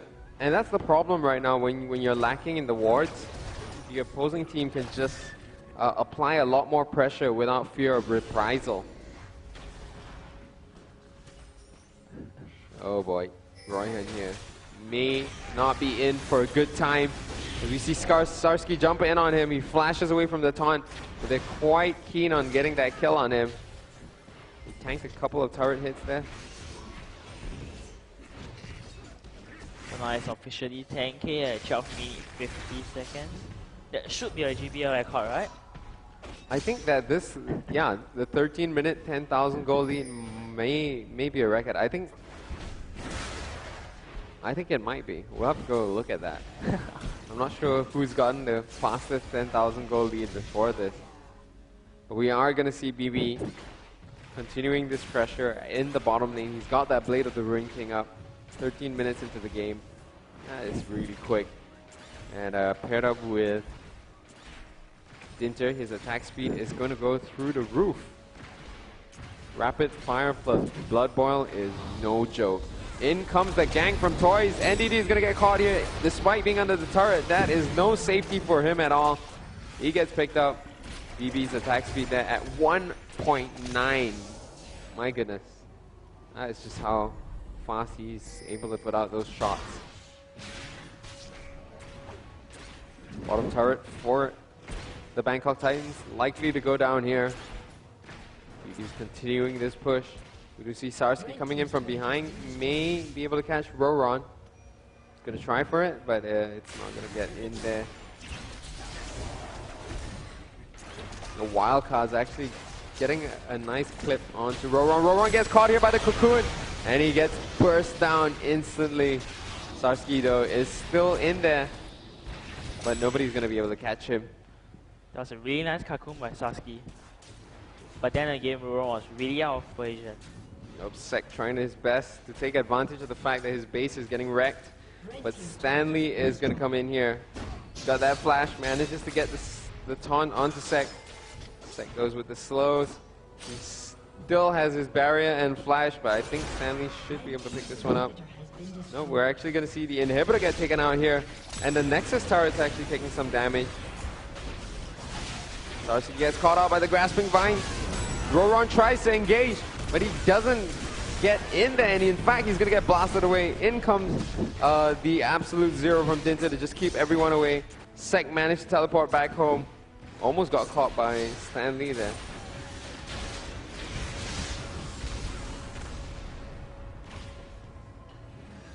And we're going to see Bangkok Titans somehow manage to defend. Dinter could be in trouble here. BB stays behind to just provide some covering fire. And it's going to be a 1-0 plus the inhibitor there. So just a really big victory for the Azubu Taipei Assassins in that first fight. Toys has now got his Lich Bane up. Second Giant's Belt picked up. BB is in trouble here. He's going to get caught out if he's not careful. Sek is trying to go for him. He pops the cleanse, but he's still going to get picked off there. I think there was a bit of complacency by BB. Why is he so in the opponent jungle when his teammates went back? Right, I have no idea what he was doing there. But BKT will try to take advantage of that mistake by picking up the dragon here. In the meantime, Sarsky is going to push this middle lane. Some damage is already down on the turret, so there's a little bit of a risk there for whoever's defending it. Toys pushing up at the top lane. We're going to see Dinter and Sarsky stealing the red buff. And there's absolutely been no... Oh, that might have been why. GB seems to be having some connection issues. And NDD has been having a really bad day. I mean, think about it. His jungle has been camped for nearly the whole game. I mean, that was the drawback going with this strat, where if you were to focus bottom tower, you're going to lose the rest of the map to them. So you've got the top turret now. Now Toys, I think, just popped his ult as well.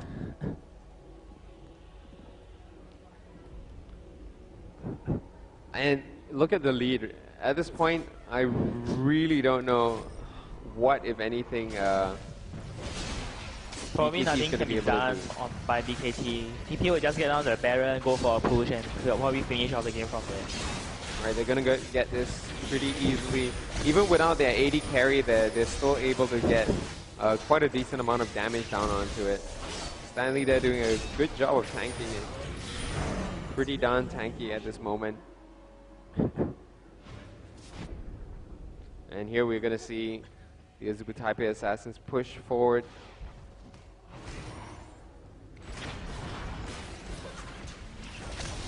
The middle lane turret just crumbles under all of that pressure. Baron buff still fresh on the team. They're going to be able to push. And when you get super minions this early, you can see what it's doing. SKZ actually taking huge amounts of damage from that super minion. It's really tough to take them out when you don't have the right itemization. Oh, Sarsky gets caught here. He gets the brunt of the damage. Roron goes in to try to get some damage in on them as well. He gets knocked away by the Buster Shot. Down goes Sarsky. Azubu Taipei Assassin is getting locked under the turret there. BKT actually doing a pretty good job of driving them away. And off of that, I think Royhan there with a very nice initiation on Sarsky, forcing him to use his repel straight away and back off from that fight. But somehow, TPA still wants to go for this. Because BKT summons all down, so TPA feels they have a chance pushing in. Right, but Stanley getting a bit too low there does force them to back off. I think they got a little bit too confident there and tried to end it before they really had the advantage.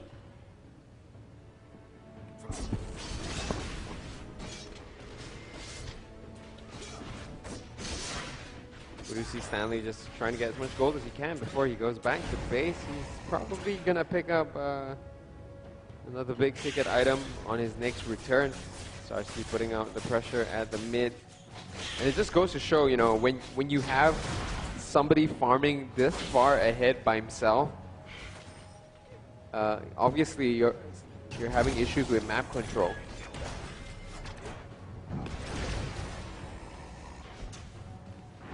And the fact that Sarsky is all the way up here, pushing this lane by himself, just goes to show what kind of advantage the Azubu Taipei Assassins have. They're gathering up for that next push. BB gonna put a little bit of pressure at the bottom, push up that wave, allow the super minions to head into the base.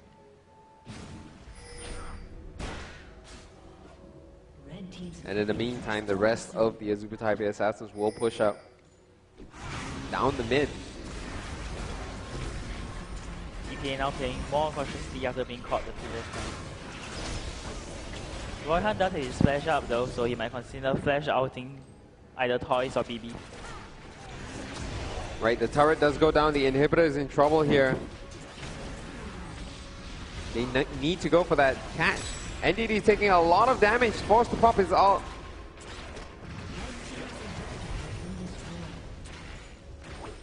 And the inhibitor at the bottom is back up. They're gonna just bring that back down very easily. At the top lane, Stanley there facing some resistance from Roron, but it's mostly futile. They get the catch onto Royhan. They're gonna try to pick him up. Sarsky there gets caught by Royhan, but Royhan just crumbles under all of that damage. The first Nexus turret goes down. Second one here should be going down easily. And it looks like the base right now completely exposed. BB going completely crazy. Jumps right into the middle of the enemy team. In comes the ult from Stanley. The Stand United keeps him alive. And he's going to stay safe despite the fact that he jumped in 4 versus 1. That was why last year TPA actually did a self-ban on BB's Tristana. He was doing random jumps in the competitive matches, so they were like, no more Tristana for you. Right, so that was, I mean, I hate to say this, but that was just pretty easy for TPA. I think BKT came out with a strat, but it didn't work, so things just went downhill very quickly. I mean, when you have a strategy, a cheese strategy like that, and you don't finish it off,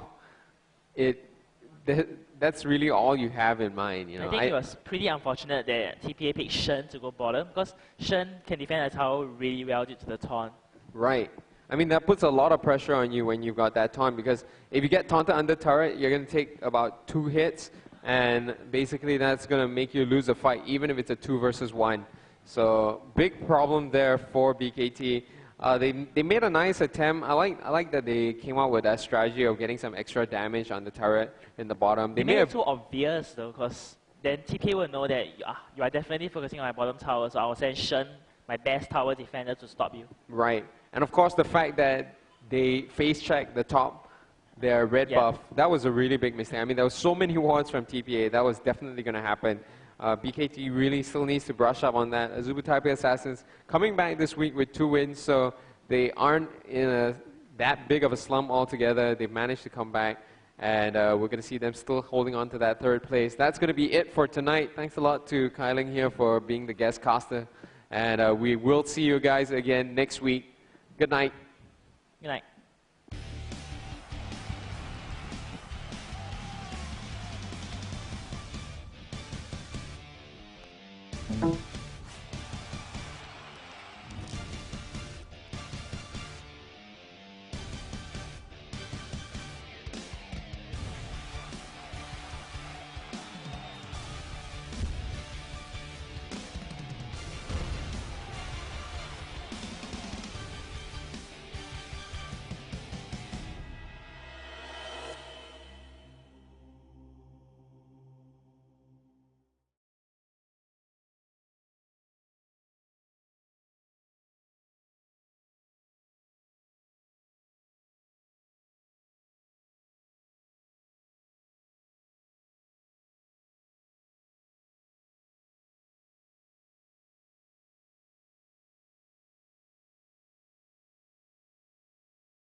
League of Legends is played in 5 versus 5 team combat.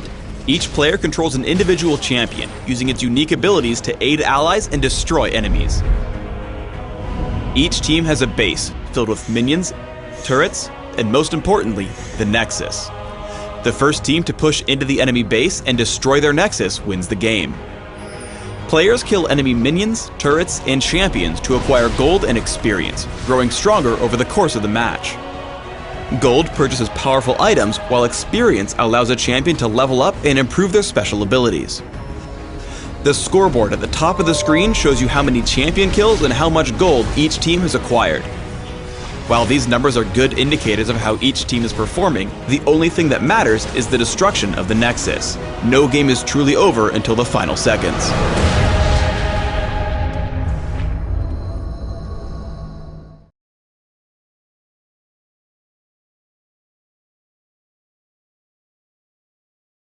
Finally, a chance to prove myself on the fields of justice. Destroy my enemies, and show everyone that doubted me my true power. Yeah, about that. What are you talking about? Well, first of all, you won't need that sword. What?